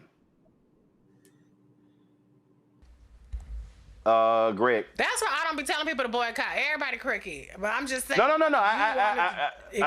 sorry. Samsung's market cap is Samsung's market cap is 1.3 trillion, making them the 11th most valuable company. So just making a point. Greg, when we talk about Apple, I remember when Reverend Jackson, God rest his soul, when he was pressing Apple when it came to them filing their hold on one second, I'm going to pull it up. Filing their paperwork, and he was pressing them over the issue of corporate diversity, and he was challenging them when it came to certain things, and he said that they were lacking diversity. And matter of fact, this was a piece, March 12th, 2025. Reverend Jackson said to Apple, he addressed them at their shareholder meeting, and he said that Apple can do better. He praised steps that Tim Cook was doing, but he said that they can be the leader. They can actually do more, and that was important. Now, Apple then began. This is what Reverend Jackson pushed for. The AP report said Apple had no Black and Latino directors. 12 of the top 15 executives listed on his website were white men. And it said Jackson has pressed Silicon Valley companies to improve diversity. He praised Cook for releasing workforce demographic stats, as several other top tech companies have done, but urged Apple to follow Intel's lead in setting more specific goals. I remember they initially were not submitting that paperwork, Greg. And I remember I said something on Twitter, and you know me, I don't subtweet. So I tagged Apple CEO Tim Cook. I then got a phone call from someone at Apple and said that Tim Cook was really upset, and he was like, who is this? Who is Roland Martin? And then the person said to him, and it said, I would advise you not to do what you're thinking about doing because I don't think you know who he is. And then the person called me to say, you got his attention. I said, I'm sure I did. And again, he wanted to, get his communications person and try to sit it. And they advised him, don't do that, Tim. Tim, don't do that, because him ain't like everybody else, because I damn sure would have fired back. The point I'm raising here, these companies have to be challenged, Greg. This is not where we should be satisfied with a scholarship. This is not where we should be satisfied with, minor monetary donations. No, this is where we should be using our heft and begin to say, we buy your products. We buy these. This is what we say to McDonald's. This is what we say to Pepsi. This is what we say to all these corporations. And I dare say, in the moment that we're in right now, where we are seeing companies silent with the attack of voting rights, CBC was right in calling them out, but it can't just be CBC. And I'm going to take it further. And I'm asking this question. The Executive Leadership Council, where are y'all? Where are y'all? Now, I know they just announced that they are having a leadership change and their CEO is stepping down. And that's fine. This is their website, the Executive Leadership Council, working to build an inclusive global business leadership pipeline. But the reality is these black executives getting laid off. A whole bunch of these folk got laid off in the past 15 months since Trump got back in there. Michael Hyder, he is the CEO. He's leading, and you see the different officers here. And I'm going to say it point blank. And I said, and let me be real clear, y'all. I'm not saying on my show what I have not said in person. I challenged Michael 3 years ago at Essence, saying, say, man, the attacks on DEI are coming. Where y'all at? Where y'all at? And you know what? They're losing people, okay? So, Michael, he's stepping down. I don't know who they're going to replace. I would hope the Executive Leadership Council gets aggressive and hires somebody who is not just going to be a go-along to get along with these corporations. Black Business Roundtable, where y'all at? Where y'all at? So this is a moment that we're in where we've got to have black organizations stepping up. I'm not interested in your gala dinners. I'm not interested in who bought a table. It's great to put on black tie and feel good and go to the gala award and have 2,000, 3,000 people. But the question then becomes, how are these companies being challenged? Not just for the black folk at the top, but for the workers also at the bottom. And that's where we have to be. And so this is where Black America, Greg, is looking to black organizational leaders saying, where you at? What you doing? If you are a black organization, and I forgot her name. Remember when she was at Tavis Smiley's thing when she said, when we don't have blacks leading, we have leading blacks. And that's the issue. That's the issue. I'm gonna find that clip in a second. But that's the problem that we're dealing with. We've got people who are running organizations, who are getting nice checks, who go to panel discussions and do meetings saying they are speaking on behalf of black people, and you do not see them actually speaking on behalf of black people. Yeah, that's right, Roland. You put your finger on the third rail of our struggle. It's not racial, it's not cultural, it's class. As our friend Gerald Horne often reminds us, what we call the civil rights movement victories of the 1950s and 60s is in part was in part a negotiated settlement between capitalist elites, the politicians they own, and a tiny sliver of the black bourgeoisie, and to relieve a little pressure on them so they can move on up in the class ranks. Meanwhile, the vast majority of our people continue to suffer. That's not to say that these people were sellouts or some kind of way race traders, but it is to say that this is how capitalism works. Why is that important? Well, you put your finger on it. Organized labor has always been a threat to capitalism. Set aside the racism of the AFL-CIO. Think about the international workers of the world back in the early 20th century, which is why everybody had to be painted as a communist and organized labor, even A. Philip Randolph. And, but what it comes down to is this.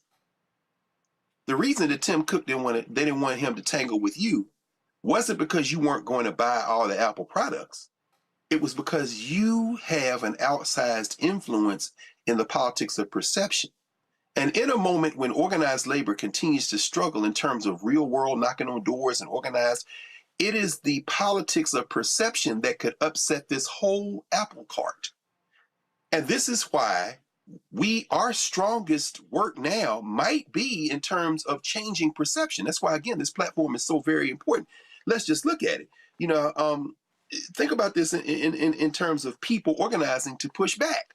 We saw what just happened in Utah with this data center, this massive data center. And people are like, oh, hell no. We just saw today in Louisiana, sure, they still passed this redistricting stuff this afternoon, but the people still showed up in protest. And like Mary McLeod Bethune said, if you don't speak out, they will then use that silence and say that is your consent. So when you protest, you are always threatening to overturn perception, and capitalism can implode in a minute. In a second, if the perception shifts. When the NAACP says these black athletes shouldn't go to the South until y'all get y'all politics together, and they said, oh, y'all can't stop them. You don't understand capitalism. College sports has been professional for quite some time, and now it's nakedly professional. You don't think that a kid who has a scholarship offer or NIL deal on the table with LSU or Alabama or Auburn doesn't have that same money that could come from Michigan or Ohio State? Do you know what these Big Ten and Pac-10 schools getting ready to do? They getting ready to get in a bidding war and say, don't go to Baton Rouge, come on up here to Nike University in Oregon. Capitalism can switch the whole thing. Perception is key. Finally, when we heard Brother Brown today say what he said, Apple is terrified of organized labor. That's why Tim Cook was on that plane to China. By the way, the CEO of Samsung was in China too, not on that plane, talking with Steve separately a month before that. They're all in the same dirty game, but they are terrified because China ain't gonna deal with organized labor. Them iPhones that we're all using are made by people who would dream of organized labor, which finally leads me to this point. If you've seen this recent movie, I Love Boosters, Boots Riley and Kiki, what's her name, the actress? What's the sister's name? Yeah, Palmer. You know what I'm talking about. Thank you, Kiki Palmer. Thank you, Joy. The whole idea is they got factory workers in China. They got these sisters over here on the West Coast trying to upset the apple cart on this cheap fashion that this white girl played by Demi Moore is trying to exploit everybody and use style to make this profit. And at a key moment, they become aware of each other. It's all kind of surrealist in this. But the point Boots Riley is making is this. We are all in the capitalist machine. When he was a rapper with the coup, he was like, capitalism is like a spider. The web is getting tighter. I'm struggling like a fighter. You can't get out of it. However, if we have a change in perception, we can renegotiate the terms with the whole thing. And organized labor doesn't have to rely on door-to-door knocking exclusively anymore. They get on a show like Roland Martin Unfiltered. Now people are becoming aware and people realize, you know what, maybe we need to have a union too. And before you know it, everything can change. That's why Tim Cook didn't want to talk to you, brother, because as people become aware of each other and their strength, you could flip capitalism immediately because it doesn't recognize state boundaries, but it wants you to pretend like those boundaries are in place only for you. We have to have some global solidarity, some local change in our attitudes, and you can see how quickly this whole thing can change. And I think that's rising to the top now.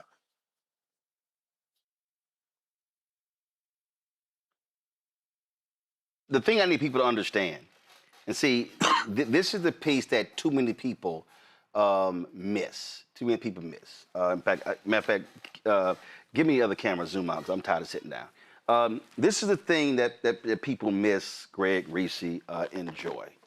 and that is what often happens is, and I said this earlier when we were talking about this whole me, myself, and I.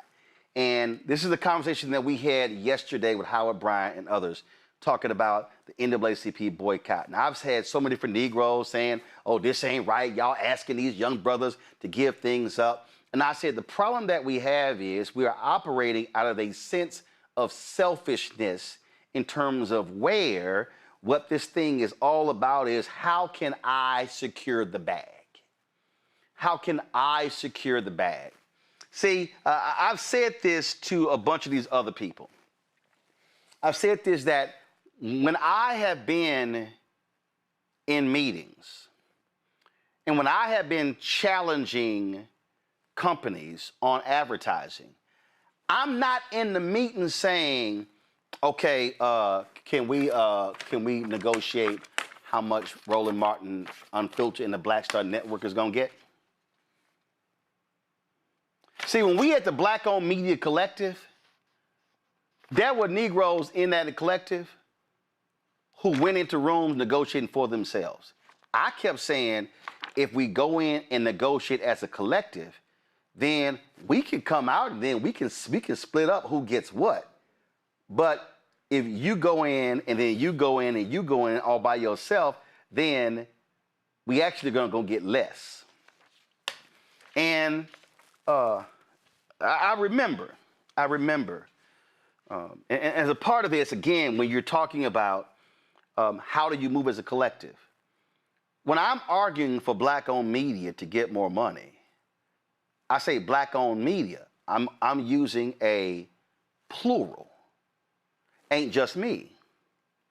I remember when people were calling me during the Kamala Harris campaign, and remember it was initially Biden, people were running it, and I was saying, I ain't just arguing for me. I'm like, I want all of us to get paid. The same thing we talk about these, we talk about these companies. And see, the problem that I have today, see, this is why y'all ain't gonna never see me get invited to any of the Black corporate board of directors conferences. They ain't gonna never invite Roland Martin. I'm just letting y'all know. Because see, the problem is, the reason I ain't gonna never get invited is because, see, when Earl Graves and Reverend Jesse Jackson Sr. were fighting to get more Black people on boards of directors, they were not fighting to get more Black people on boards of directors solely for those Black people to get the stock options and the checks and then not open the door and create the opportunities for everybody else. See, y'all, the fight was not always about can you add Blacks to your board of directors and can you add Blacks to the C-suite. The whole point was, no, we want to see it expansive. I told y'all in Martin Deppy's book on Operation Breadbasket, when they were negotiating deals, they were negotiating for them to put money in Black banks, hire senior executives, hire external Black companies, and hire workers. It was multifaceted.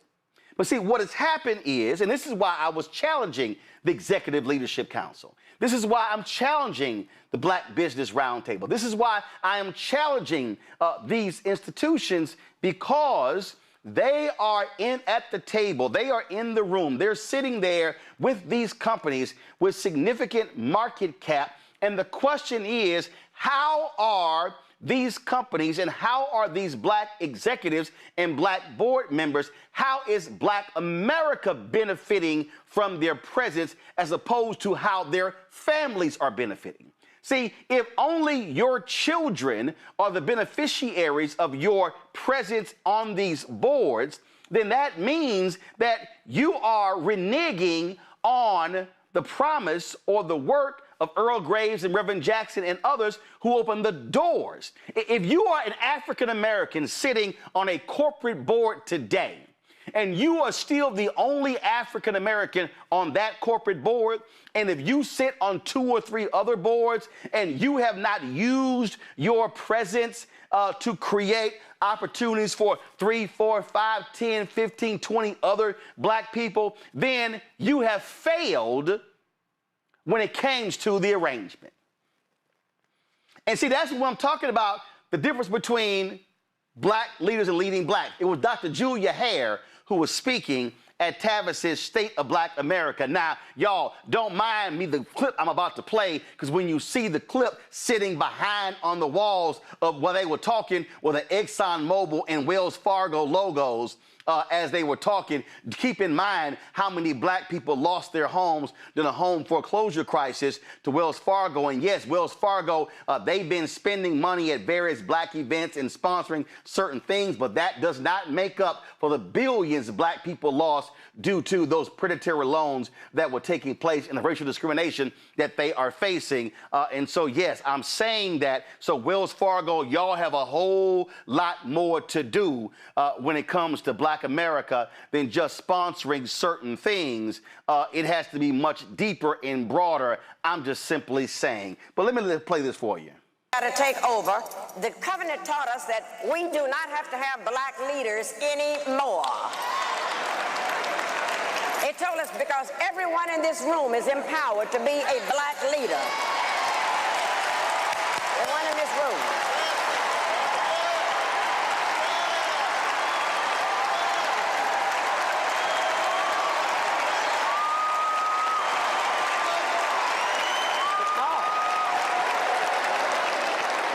Because see, right now, these people that you're calling black leaders are not what they used to be with Marcus Garvey's day. They're not what they used to be back in the days of W.E.B. Du Bois or Martin Luther King.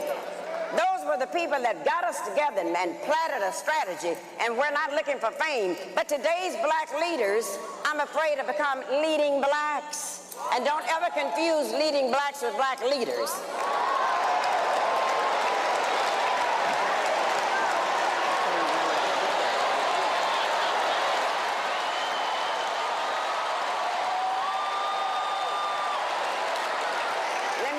You don't do that. One of the reasons you don't confuse them, black leaders are chosen by you. They're chosen by the people they're going to lead. They're chosen by us. But let me tell you about the leading blacks.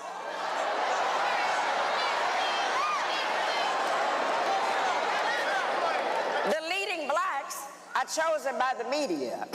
Leading blacks are chosen by ABC, all broadcasting Caucasians.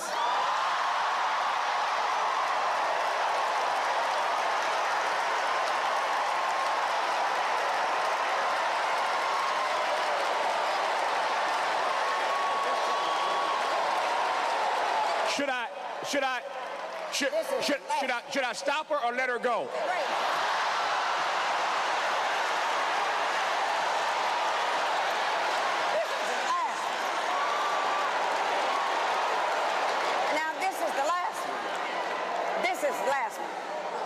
Leading blacks are also chosen by NBC. Nothing broadcasting but Caucasians. And the rest are chosen by CBS, the Caucasian broadcasting system. And when you allow leaders to be chosen by the media that's owned by the corporations, when you get ready to change your lives, when you get ready to demonstrate, when you get ready to march, when you get ready to come to the covenant, when you get ready to endorse and make Tavis one of our next elected officials, but what happens?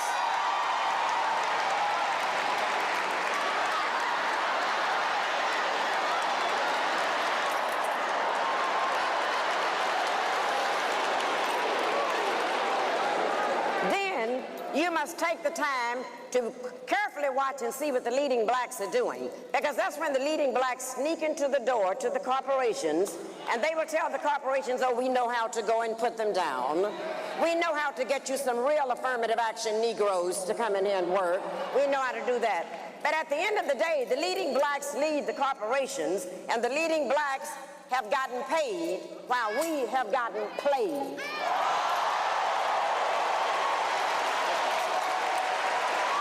So God rest her soul, Dr. Julia Hare. So what I'm trying to say, y'all, is here you got folk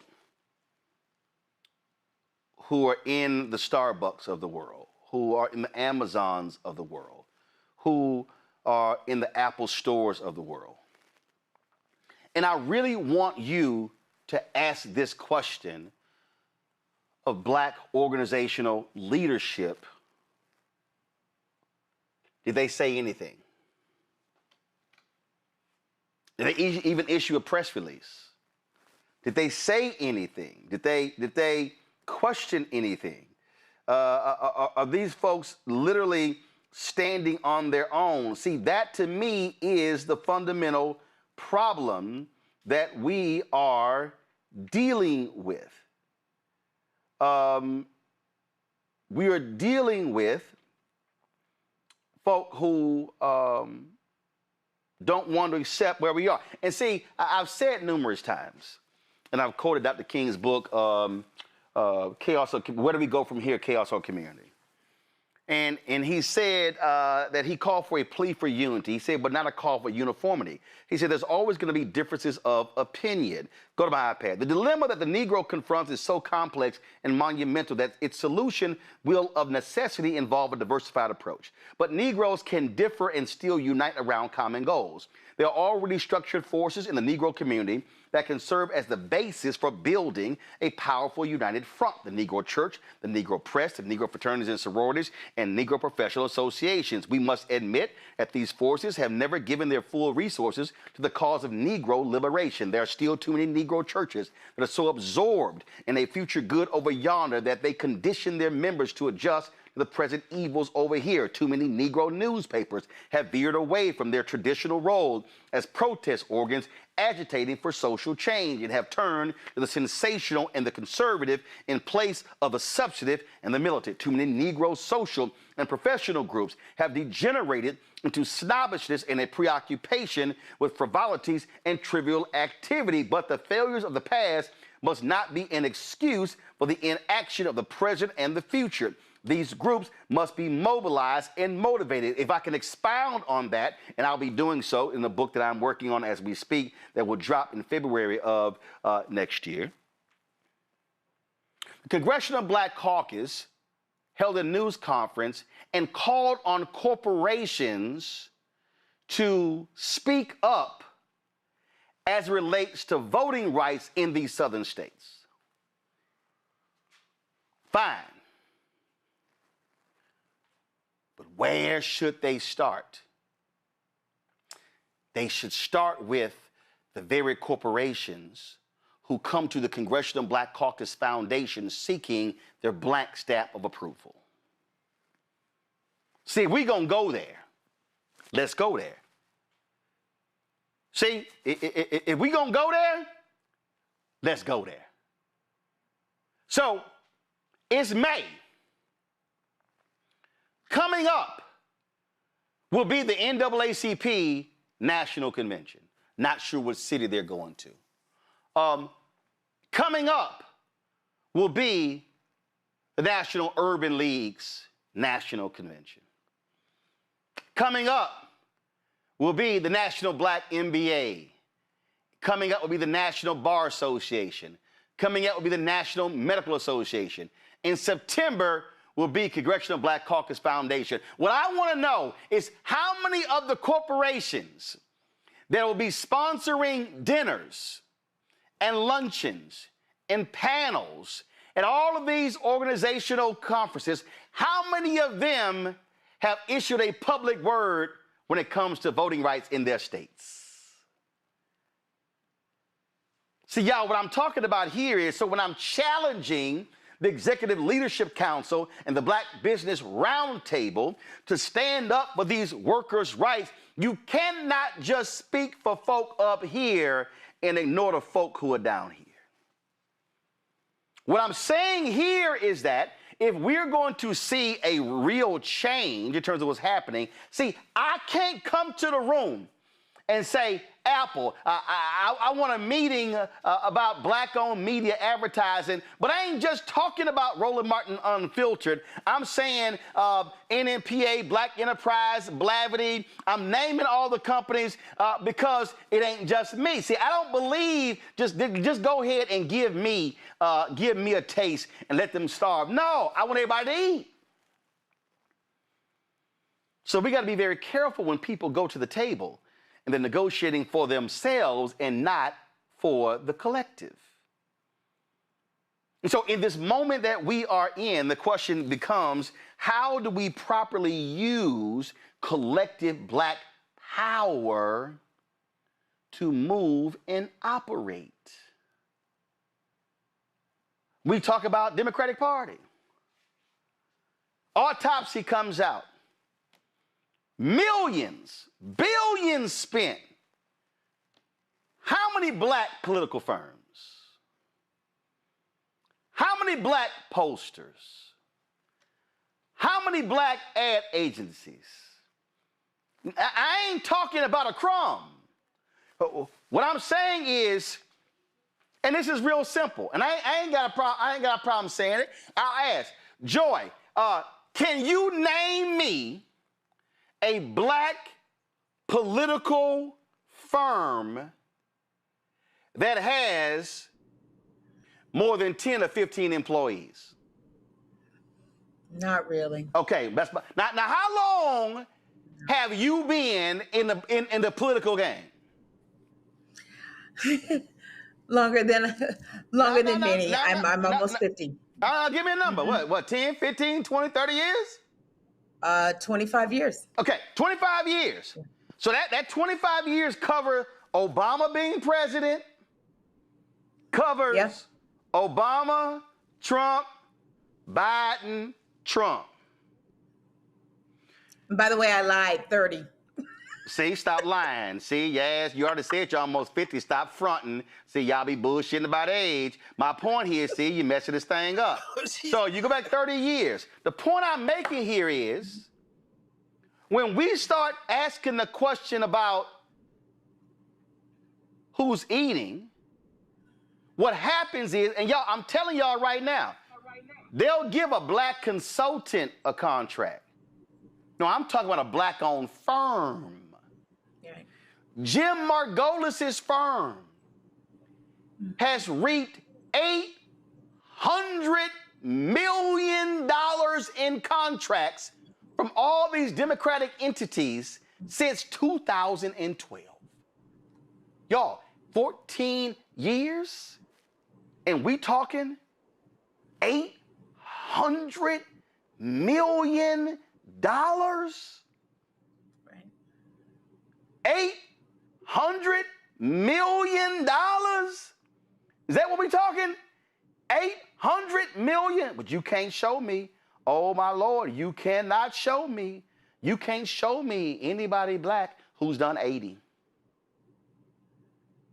I don't think you could show me somebody black who's done 8. So y'all, what I'm arguing is that if you're the National Urban League, and you're the NAACP, and you're the Congressional Black Caucus Foundation, and all the other black organizations where corporations come to them for a black stamp of approval, then a question needs to be raised is, what's your civil rights index? Meaning, black board members, black C-suite executives, black junior executives, black contracts. We're talking, how much money are you spending on how much money are you spending on external law firms? How much are you spending on auditing or accounting firms? How much money see y'all, that's where the money is, it's in professional services. I want to know. John Rogers of Ariel calls it business diversity. No, I call it simply getting a piece of the pie. So what I am arguing, y'all, is I'm talking about the money in corporate America, the money in the political arena, the money in all of the arenas. We started this thing talking about how our HBCUs got starved. Do y'all understand that 95% of the businesses in Black-owned America do $5 million or less in revenue? Do y'all understand what I'm saying? 95% of all Black-owned businesses do $5 million or less in revenue. It is not enough to be happy about David Stewart and about Oprah and about Michael Jordan and about Robert Smith. No, it's not. So we need folk who are in this game. So I am union, fighting on behalf of those brothers and sisters at the Apple store. Who else is calling out Apple and saying, Apple, place those workers at other stores? Black leadership, where you at? Because in this moment, if you are silent and you can't speak up for Black workers who are, no pun intended, at the bottom, if you can't speak up for them, you damn sure ain't speaking for the folks up top. So the question then is asked, well, who the hell are you speaking up for? Or are you not speaking at all? I'll be right back. Trying to erase Black political power since Reconstruction. Now the Supreme Court is helping them finish the job. First came Shelby County versus Holder in 2013, the ruling that gutted the Voting Rights Act. Then came Brnovich in 2021, another ruling, another piece torn away. Now comes Calais, the case civil rights leaders warned could cripple the last major federal protection against racial vote dilution, and within days, Tennessee eliminated its only majority Black congressional district. Louisiana, South Carolina, Alabama. The same strategy is spreading across the South. The old Jim Crow used poll taxes and literacy tests. The new Jim Crow uses gerrymandered maps, voter roll purges, polling place closures, and court rulings that make Black communities politically invisible. 1965 was Freedom Summer. This is Freedom Summer 2.0, because they are still trying to erase Black political power, and we will not bow.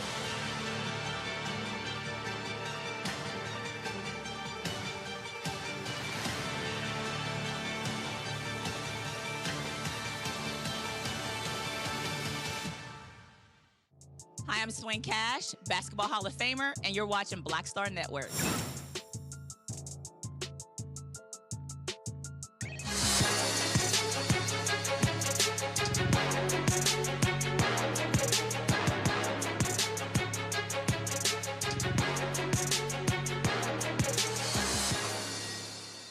All right, folks, our goal, obviously, is to focus on Black-owned businesses. That's one reason why we created our marketplace at shopblackstarnetwork.com. All these products that you see in our studio, all of these companies are available on our website, shopblackstarnetwork.com. Every single one of them. These are all Black-owned companies, and our goal is for us to be able to increase the capacity for them and for you to also to be able to benefit from that. So, as a result, we've got a new business. It's the card game for intellectual music lovers. Can you identify songs that the lyrics were rewritten using formal, well-spoken, or proper speech? What's the hook? Will challenge your musical knowledge. Quentin Brooks is the creator. He joins us right now. Quentin, glad to have you on the show. All right, well, where did this start? Were y'all sitting around and you had some family members who didn't know a damn thing about music? What happened? No, I was actually, I was at my son's football practice, and I just started thinking about some songs. First of all, do you remember the Jamie Foxx show? Yeah. One of my favorite shows growing up. And there was a character on there, Braxton, right? Braxton, Ivy League educated. He always touted that. Cornell University, university that is akin to you and I and Brother Carr. But he had this way of speaking, right? He had this distinct way of speaking. A lot of us would call that code switching. Or, yeah. Now why you talking? I'm throwing up the alpha ice, but there's an omega who's directing. So clearly that's why he was so slow in switching. So we can do this here because he probably was being instigated by a sigma who's in there as well. But go on right ahead. You know it happens. Anyway, so I'm listening to some music and I start thinking, what would this song sound like if Braxton was saying the lyrics? And so I just start flipping the lyrics, making them sound more academic, more formal. And then I thought to myself, this would be a pretty cool idea for a music trivia game where you have to hear the lyrics in a more formal fashion, academic, well-spoken fashion, and have to determine what the real song is based off the translation. Like what? Give me an example. Oh, I can give you several examples. Let's give you rap from the 90s. Here's a rap song from the 90s, okay? Prepare yourself for a fresh and innovative genre entering your auditory senses. Prepare yourself for a fresh and innovative genre entering your auditory senses. Context is the same. The lyrics have been translated, but the context is exactly the same. All right, Joy, Reese, Greg, y'all have any idea what the hell he talking about? Reese, what? Reese? Say it again. Walk us through it. Prepare yourself. Okay. This is a rap song from the 90s. What's the hook? All right. I'm going to give you a formal translation. You got to give me what the real song with the real lyrics are. So prepare yourself for a fresh and innovative genre entering your auditory senses. This is mid-90s rap. Brand new flavor in your ear. Craig Mack. There we go. There you go. Here comes the brand new. All right, Dr. Carter. I have no idea. I have no idea what the hell Quentin was talking about. See, I was wrong, so I'm glad you got a doctor. I like that. No, let me try you. Let me try you on the R&B song. All right, give me. The professor has an advantage. Give me. No. Give me something from the 70s. Let's see. Give me what you got. Give me something from the 70s. How about I jump to the 80s? How about that? Okay, I don't have one right here with me. Okay, go ahead. So this from the 80s. This is 80s R&B, late 80s R&B. Everyone has a fondness for sunlit days. I ask you, my dear, are you equipped to endure wet weather? Can you stand the rain? Is it? Can you stand the rain? New edition. There you go, Jordan. All right. New edition. Can you stand the rain? Okay. Brother Roland, I don't know how much time I got, but can we, have a quick little tournament, see who can get the most and, go ahead. Declare a winner? Give me a $5. Go. There we go. Okay. Let's go rap. This is recent. This is real recent. Rap mid-2020s. What's the hook? There is no resemblance between their party and ours. They not like us. Kendrick Lamar. Boom. There you go. Let's go late 90s rap. What's the hook? You all are on the verge of causing me to abandon my composure presently in this place. Y'all gonna make me lose my mind up in here. Up in here. See, my problem is I don't listen to no damn lyrics. I don't. I listen to beats. Come on. I literally make. All right. I would listen to a song. My wife was like, "You listen to lyrics?" I'm like, hell no, I listen to the beat. I literally pay. I straight up. Seriously. It's very few songs I actually listen to lyrics. But go ahead. Let me try you with this R&B song from the late 90s. Join me at the ceremonial platform adorned in your pristine gown. Our youth is fleeting. We should salute. Boom. See, Brother Roland, even if you don't say listen to lyrics, the context, you just kind of put the words into a common phrase and you should be able to, get that thing. Let's go with this. I'm telling you right now, I ain't answering none of these. Because I literally do not listen to song lyrics in that way. I just don't. For me, plus, you know what? I think part of that's because I played cornet in elementary school. I played bass baritone in high school. So for me, musically, I literally listen to music. I'll be listening to a song and I'm listening to the guitar, the drums. I'm listening to the timpani. I'm listening to the triangle. So I just how I listen to music. I'm actually listening to the music and not necessarily. I'm being straight up. I'm telling you. Well, you need to be the host then, Roland. Exactly. Yeah, I'm just saying. I'm just saying. Let the music pick.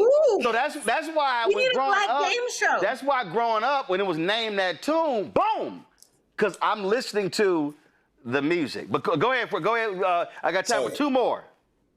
Again, you're gonna be the card reader at the party. All right. Yeah. So this is a '90s R&B song. '90s R&B. What's the hook? My joints weaken. My speech becomes limited. I become debilitated, and I am get so possessed weak by a in my force. knees. Weak That's in the WV. knees. I was trying to let y'all get a point. I knew it, but I'm trying I to let love y'all it. get a point. Look, he said two more, so this is my last one. Handicapping for us. All I right, can't believe since this is my last one, I'm hoping, Roland, you can get this because these brothers also ain't gonna happen. Okay, He looking through the card deck trying to find the card. So this is an R&B song from the early 90s. These brothers also wear black and old gold, majority of these members. I hope you get that. That's a big clue for you. All right, so this is early 90s R&B. What's the hook? Should I somehow experience love anew, surety will be determined that the woman in question is foremost a genuine companion. What's the hook? If I ever fall in love again, is she shy? Mm-hmm. Is it shy? Yeah, There you go. Look at you. There you go. Okay, all right. Again, you're going to be the one that reads the cards at the party. You ain't lying. Wait a minute, That's what that was. you ain't lying because I'm reading this right here, and I was like, "That's the song." Okay, this is from the early 1970s. I have exerted considerable effort, my dear, attempting to suppress my feelings for an extended amount of time. That's Marvin Gaye. Let's get it on. Okay, see, I ain't finished Come on, brother. I ain't finished the other half of the lyric before Greg. Dr. Carr, you already got the game, Dr. Carr? I hold back this feeling. I didn't even read the other half. Right here. The other half. Okay. No. Okay. Well, first of all, so are the decks by deck? Are they all the same? You're on the second edition right now. As soon as we sell out of this second edition, rebranding, new edition will be coming out. But right now, I've put out 2 editions of What's the Hook. So what are the 2 editions? They're all in the same. I mean, Reese and I, we are old college friends, so we had the same, late 90s, 2000s. So you're gonna get a lot of that. Yeah, you ain't lying. Cause I'm looking at here. Yeah. I see like 3 70s and 80s. So I'm just saying, Fred, you're going, especially for our artists, you're gonna have to put some Gamble and Huff. Some Al Green. You're gonna have to put Did you stop listening to music after you went? You still listen to music? No. Let me explain to you. I stopped listening to real music. Oh my. Let's be real clear. Listen, now we can have a gospel edition. Listen, we can have a whole debate, but the reality is when you start putting together lyrics with arrangements and musicality, it's hard to compete with 70s and 80s. Straight up. It's hard. I agree. It's hard. That's why everything is sampled off of the 70s. There you go. So, so it's right. So when I'm in the car, my niece is like, "Oh, that's like, this the real song." Not original. So Greg. So if you want to beat Roland, bring this game to his house. And he Yeah. Every round. No. I ain't even. They can put money on it. I'm telling you right now, I ain't even participating because I ain't gonna be able to do. I know, but if you play the song, I know the music. Greg asked the question, Quentin, are you going to create different, let's say a gospel edition? Yes, that is definitely in the works. There are actually gospel cards in the edition that you're holding right there. So there's a couple gospel cards in there. And remember, since you did say the 70s, you brought up the 70s. Remember back when television used to have theme songs? I already saw it. I saw one. I saw it. Oh, you already saw it. I've already seen the card. I saw it. So trust me. Got you. That's right. I'm ahead of you. Yo, the card game is What's the Hook? That's the party game. We've got multiple card games. Reese's game is on our... Reese, is it your game on Shop by Sun Network? I don't think so. Nobody told me nothing about it. Oh, because you ain't called nobody to try to get it on. I see. Okay, gotcha. All right. I see. You trying to be all bougie. Randy's card game is on. So, Reese, you're going to come on, step on up. All right, y'all. So, What's the Hook card game?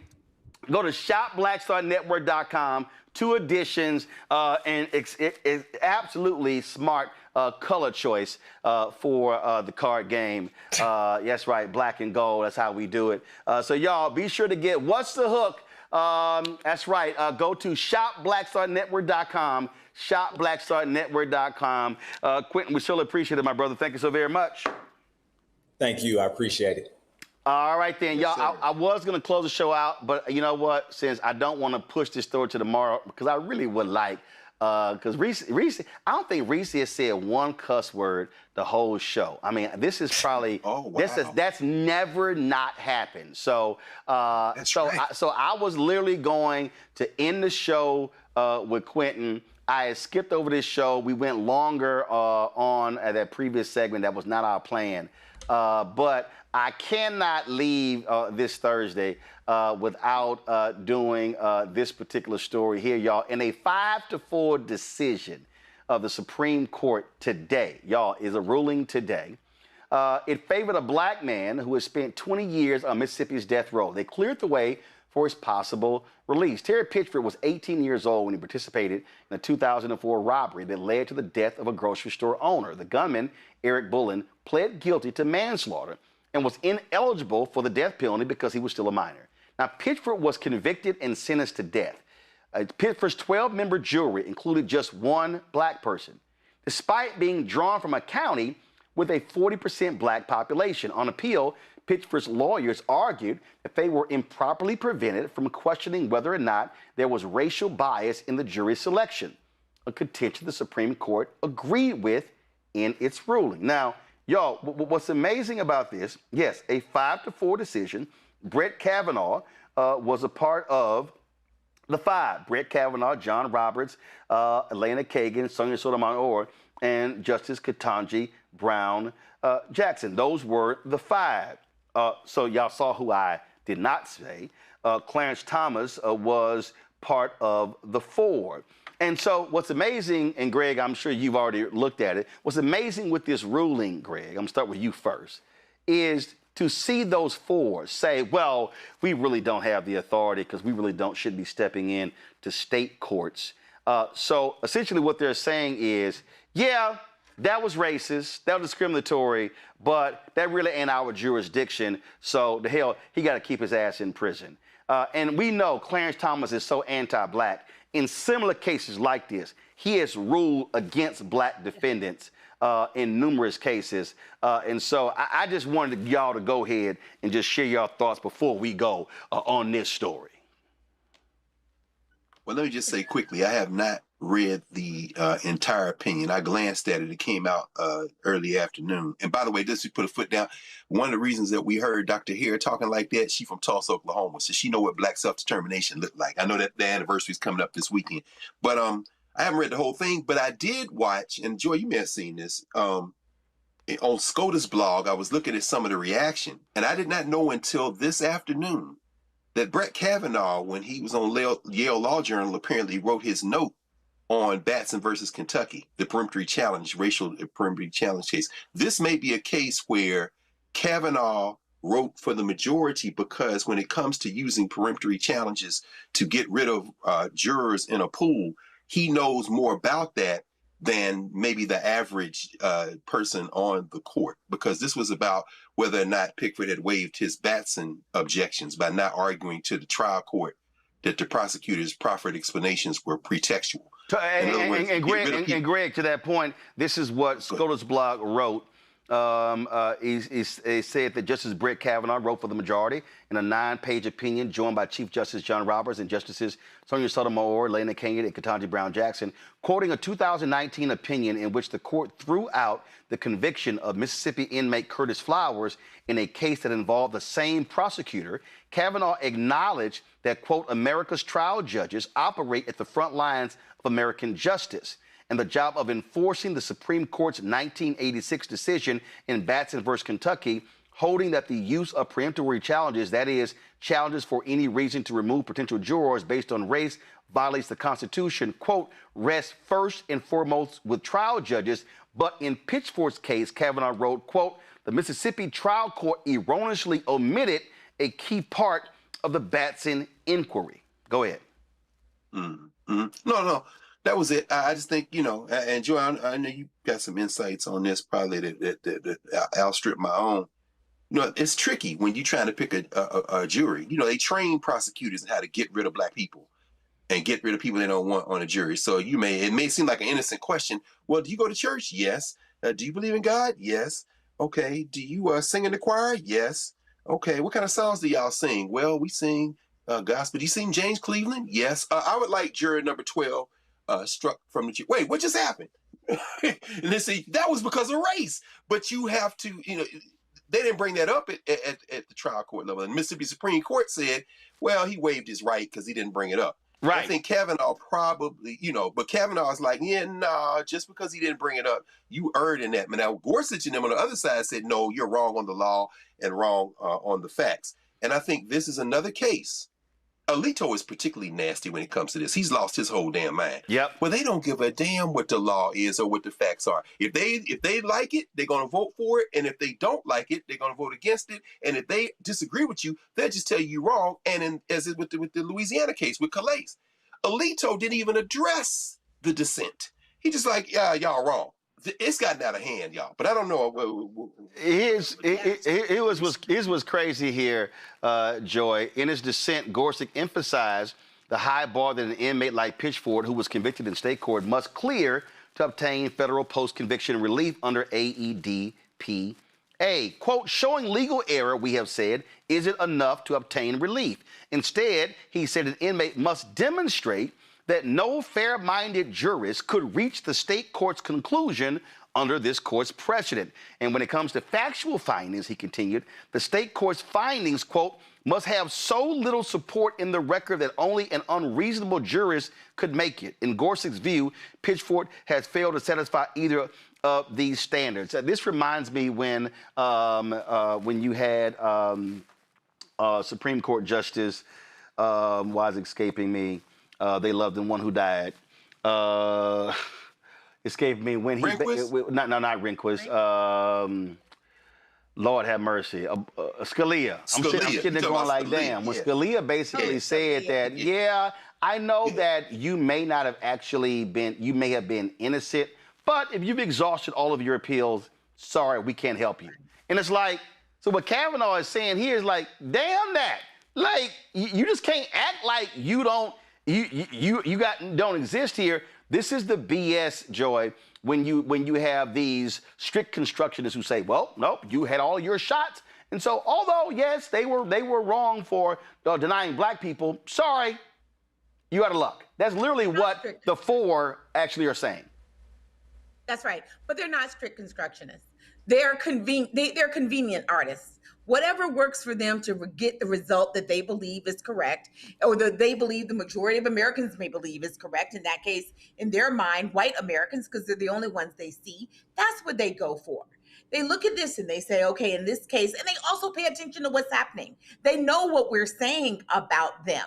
And in particular, Kavanaugh, he also is very much aware of what people think. Roberts is very much aware of the reputation of the court. So in something like this where it only impacts this one individual person, he might be fine to do the right thing.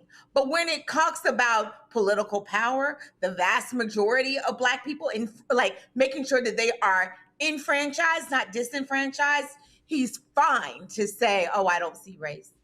Doesn't have anything to do with here. Do not buy it. Sure, we're really glad that they made this decision in this case. But what I think we have to look at is this court. We have to just forget the notion that they are some kind of impartial players. Sometimes it'll work for us, sometimes they don't. They do not have a core legal theory that is based in an expansive view of the Constitution that goes beyond just the people who created it at the beginning. In their view, it is perfectly fine for the Constitution to serve white men, white land-owning men in particular. That is completely fine with them. That's what we have. So in this case, he's doing the right thing. Great, he found some reason to be able to do it. Same thing with the other justices. That's wonderful. Overall, they have never done anything that's going to impact vast majorities of Black Americans. What is so shameful to me, Reese, again, when you have the only Black man on the Supreme Court who has no problem with them striking Black people, and so Clarence Thomas being completely anti-Black, agreeing with these four. And what's crazy here is that the absolutely racist Fifth Circuit, a hardcore right wing, and for all y'all people who don't believe in voting, let me remind you, whoever wins the White House picks federal judges. Whoever controls the United States Senate confirms or denies federal judges. And so when so many of y'all sat on your asses in 2016 and y'all said that Hillary was the same as Donald Trump, but we see that is not the case. And all you idiots who said there was no distinction between Kamala and Donald, you're stupid as well, and y'all know exactly who y'all are. But when you sit here and look at this here, so the Supreme Court recently reversed a Fifth Circuit decision, and they were going like, oh yeah, y'all can go ahead and do this.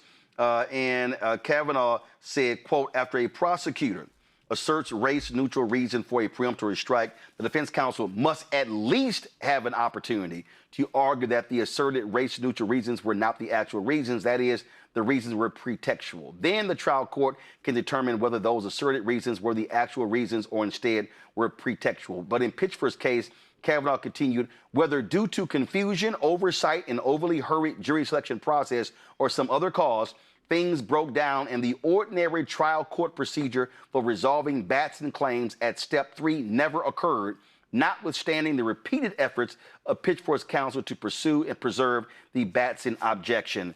Again, thank God, even though he is a right-winger, at least he is right on the law when it comes to Batson. So it's always disappointing. Anytime there's a Supreme Court case and it involves race, a Black man, death penalty, something like that, I ain't even got to look at the decision to know where Clarence Thomas is going to side, and it ain't with Black people. That's right. So I think the lawyers handle this. I'm just going to say fuck Clarence Thomas and fuck the Supreme Court. They got this right barely this one time. They've been fucking up voting rights, all kind of shit, mail-in, all kind of shit. So I guess I'm glad that the brother is not going to be sentenced to die, that he's going to get due process.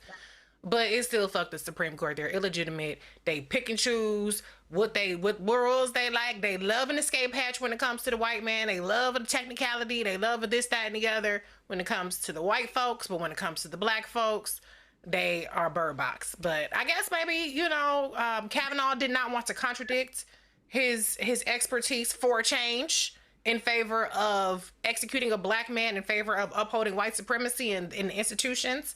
So I'm not going to give you a cookie. I'm not going to give you a clap. I give you this much. That's all you're going to get, Kavanaugh. And then you're going to get this.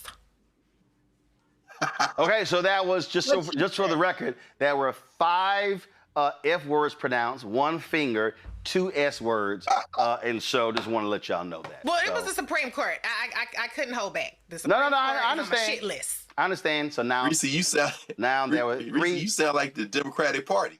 What was it? What was it? Was it yesterday, bro? They sound like everybody trying to be like me now. No. When I say they sound like you, no question. What was that thing that happened with Stephen Miller? Stephen Miller yesterday. Oh, I don't know what happened. They dropped the F bomb. Oh yeah, they see it rolling. I'm surprised, man. What happened? You gotta look that up, brother. No, what happened? Tell me what happened. Shut up. You, UF. He said, I'll let you do it. Shut up, you ugly. And the Democrats at the Democrats handle said, shut up, you ugly fuck, to Stephen Miller. Yes. Which is an accurate statement. Who said that to Stephen Miller? The Democrats. Their handle, the Democrats. Oh, hold on. I was surprised you missed that, bro. It's a whole lot we got to keep up with these days. So I didn't see that. I did see where Stephen Miller's wife complained about her husband being called ugly, and I'm trying my best not to cuss, but she sees his face, right? I mean, let's be real clear. The motherfucker's ugly. That's right. Very. Let's just be real clear. Objectively. Objectively. Your husband, any standard. His ass is light bulbs, praying mantises. Yeah, no question. Right. Yeah, I'm just saying. I ain't a looker either. Like, we can't just sit here and we got to call it kind of what it is. And I mean, yeah, his soldiers, they were right. His ass is ugly. But the fact And he needs to shut up, they too. replied, no question. I mean, and it's just, it's a preview. I mean, what, Ken Paxton, who should say nothing, calling Tallarico, what did he say, cisgendered? And then Stephen Miller says the Democrats made history in Texas by nominating its first transgender Senate candidate. I'm like, really? And then the Democrats was like, oh, here's our chance. Let's go full Reese. Yeah, I'm like, wow. I don't think they about that life to go full Reese, but they trying to dip their toe in there. But in they're that trying moment, to dip their toe in. But you know what we really need them to do? We need them to hire some people of color. No. See, Joy, come on now. Joy, you do that bullshit at MS Now. But on this show, we don't ask them to hire people of color. We ask them to hire black people and other people. Black people. We don't do that. We don't do that people of color shit. No. Hire black people. Hire black people. Black people. Now let me be real clear, because I remember we were going up to CNN and we had a NABJ member, a National Association of Black Journalists, who said, well, I don't really think that we should go in there and demand they hire blacks. We should say they go hire people of color. I said, so if they go hire a bunch of Hispanic and Asian folk and we get left out, we supposed to be cool? I said, which part of the B in NABJ your ass don't get? It's black. So let's be clear. I agree with that. Amen. Stand corrected. So Joy, don't come in with that people of color shit. Exactly. We put black. The amendment of our delegate. We say black and everybody else. We say hire black people and everybody else. And so that's right. I like it. And so I'm gonna say this here. We talk about having to look at Stephen Miller as, all I can think about was that scene when Detroit Red came into the club in Harlem, and my man said this. My vision, man, dance. Yeah, but he's putting a hurting on my vision, man, dance. Yeah, but he's putting a hurting on my vision, man, dance. Yeah, but he's putting a hurting on my vision, That's man, how dance. we feel about ugly ass Stephen Miller. So I'm just saying. I'm just saying. So I missed the context of that, but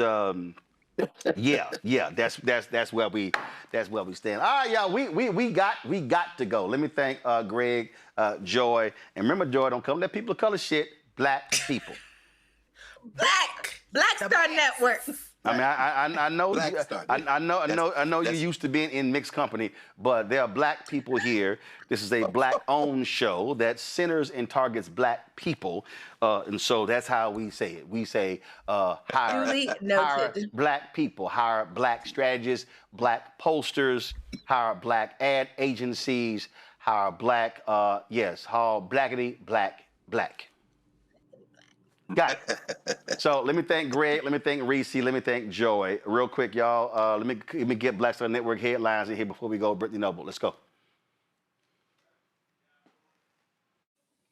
Civil rights attorney Ben Crump filed a federal lawsuit accusing the U.S. government of secretly using black infants in deadly vaccine experiments during the 1960s. That experiment involved a highly concentrated experimental RSV vaccine known as Lot 100. The lawsuit was filed on behalf of the families of Ross Otto Hambrick and Victor Marcellus King, who both died in 1967. The two black babies were allegedly enrolled in an NIH-sponsored experimental vaccine trial without their families' knowledge or consent. Attorneys also claimed tissue samples from the babies later helped contribute to the RSV vaccines approved by the FDA in 2023 that are now generating billions of dollars in revenue. The lawsuit filed under the Federal Tort Claims Act is seeking accountability and compensation for the families nearly 60 years after the infants' deaths. And the Fairfield, California Police Department is under community scrutiny after a disturbing video surfaced showing an officer using excessive force against a Black teen. The incident took place on May 20th when Officer Bianco Camacho repeatedly struck the 16-year-old Maurice Williams. And police say officers were responding to a fight at Fairfield High School between multiple students claiming that Williams was resisting arrest. However, the video shows that the officer forcefully put the teen on the ground and repeatedly hit him as she was arresting him. And community outrage has intensified, all because this is not the first allegation of excessive force involving that same officer. Another video in 2025 surfaced showing the officer allegedly pulling 18-year-old Myra Hamilton out of her car by her hair during a traffic stop. The officer has been placed on administrative reassignment pending an outside investigation. And private interview tapes between Joe Biden and the ghostwriter of his memoir are now a part of a major lawsuit. On Tuesday, the former president filed a complaint against the Department of Justice in an attempt to block the release of transcripts and audio recordings from nearly a decade ago. The files include discussions between Biden and Mark Swatzer, who he had hired to write his 2017 memoir, Promise Me Dad. The lawsuit follows an intervention by Biden in a separate suit accusing him of improperly handling classified documents when he was vice president. The DOJ obtained the recordings as part of a special counsel's probe, which ended in 2024. Biden's attorneys argue they have just 2.5 weeks before the DOJ releases those recordings and transcripts to some members of Congress and the conservative Heritage Foundation. Also, the Department of Justice has launched a criminal investigation into President Donald Trump's accuser, E. Jean Carroll. She accused Trump of sexual assault. Now, this investigation is allegedly centered around whether Carroll committed perjury during her civil lawsuit against the president. She was eventually awarded a $5 million judgment. Acting Attorney General Todd Blanche has recused himself from the investigation, given his past representation of Trump in the matter. Well, 2 Black artists are backing out of the America 250 celebration in Washington, D.C. after learning that more about the event's political ties. Well, the lineup for the D.C. Bash was released on Wednesday, but shortly after, both performers took to social media saying they would not participate. Rapper Young MC said he was not informed about the political connection surrounding the event and made it clear he wanted no part in what he viewed as a politically charged celebration. Singer Morris Day also denied reports that he and the Time would perform the Great American State Fair, posting online, "It's a no for me." The backlash comes as critics accuse organizers of using the America 250 celebration to promote Trump-aligned Republican values under the banner of patriotism. Well, Iran fires at an American air base in response to strikes by the U.S. around the Strait of Hormuz.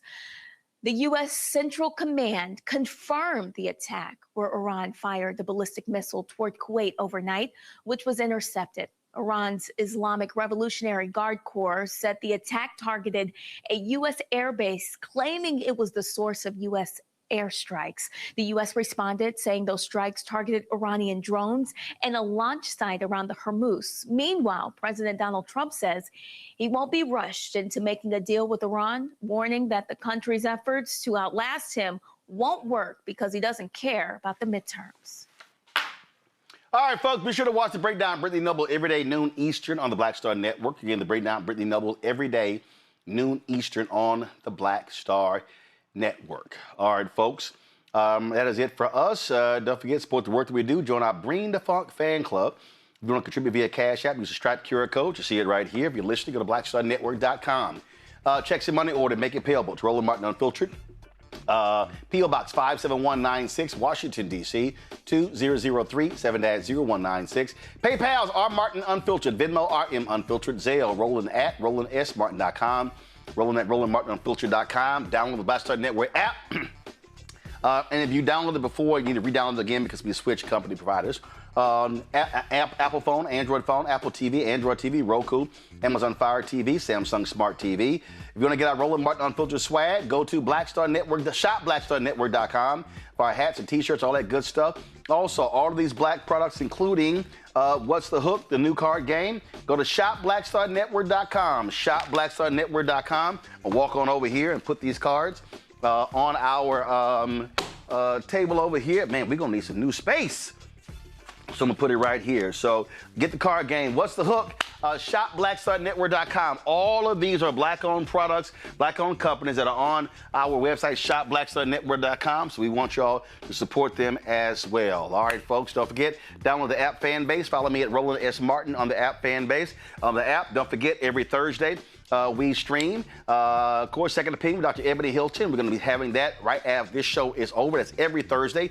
Every Friday, The Black Table with Dr. Greg Carr, as well as Roland's Bookstore. Both of those stream every single Friday. Of course, every single Tuesday, Balance Living with Reverend Dr. Jackie Hood Martin. Balance Life, I'm sorry. The Reverend Dr. Jackie Hood Martin. That's every Tuesday. And, of course, the other side of change every Wednesday. And so that's all of the shows here on the Black Star Network. Folks, that's it. I'm going to see y'all tomorrow right here. Roland Martin Unfiltered on the Black Star Network. Holla!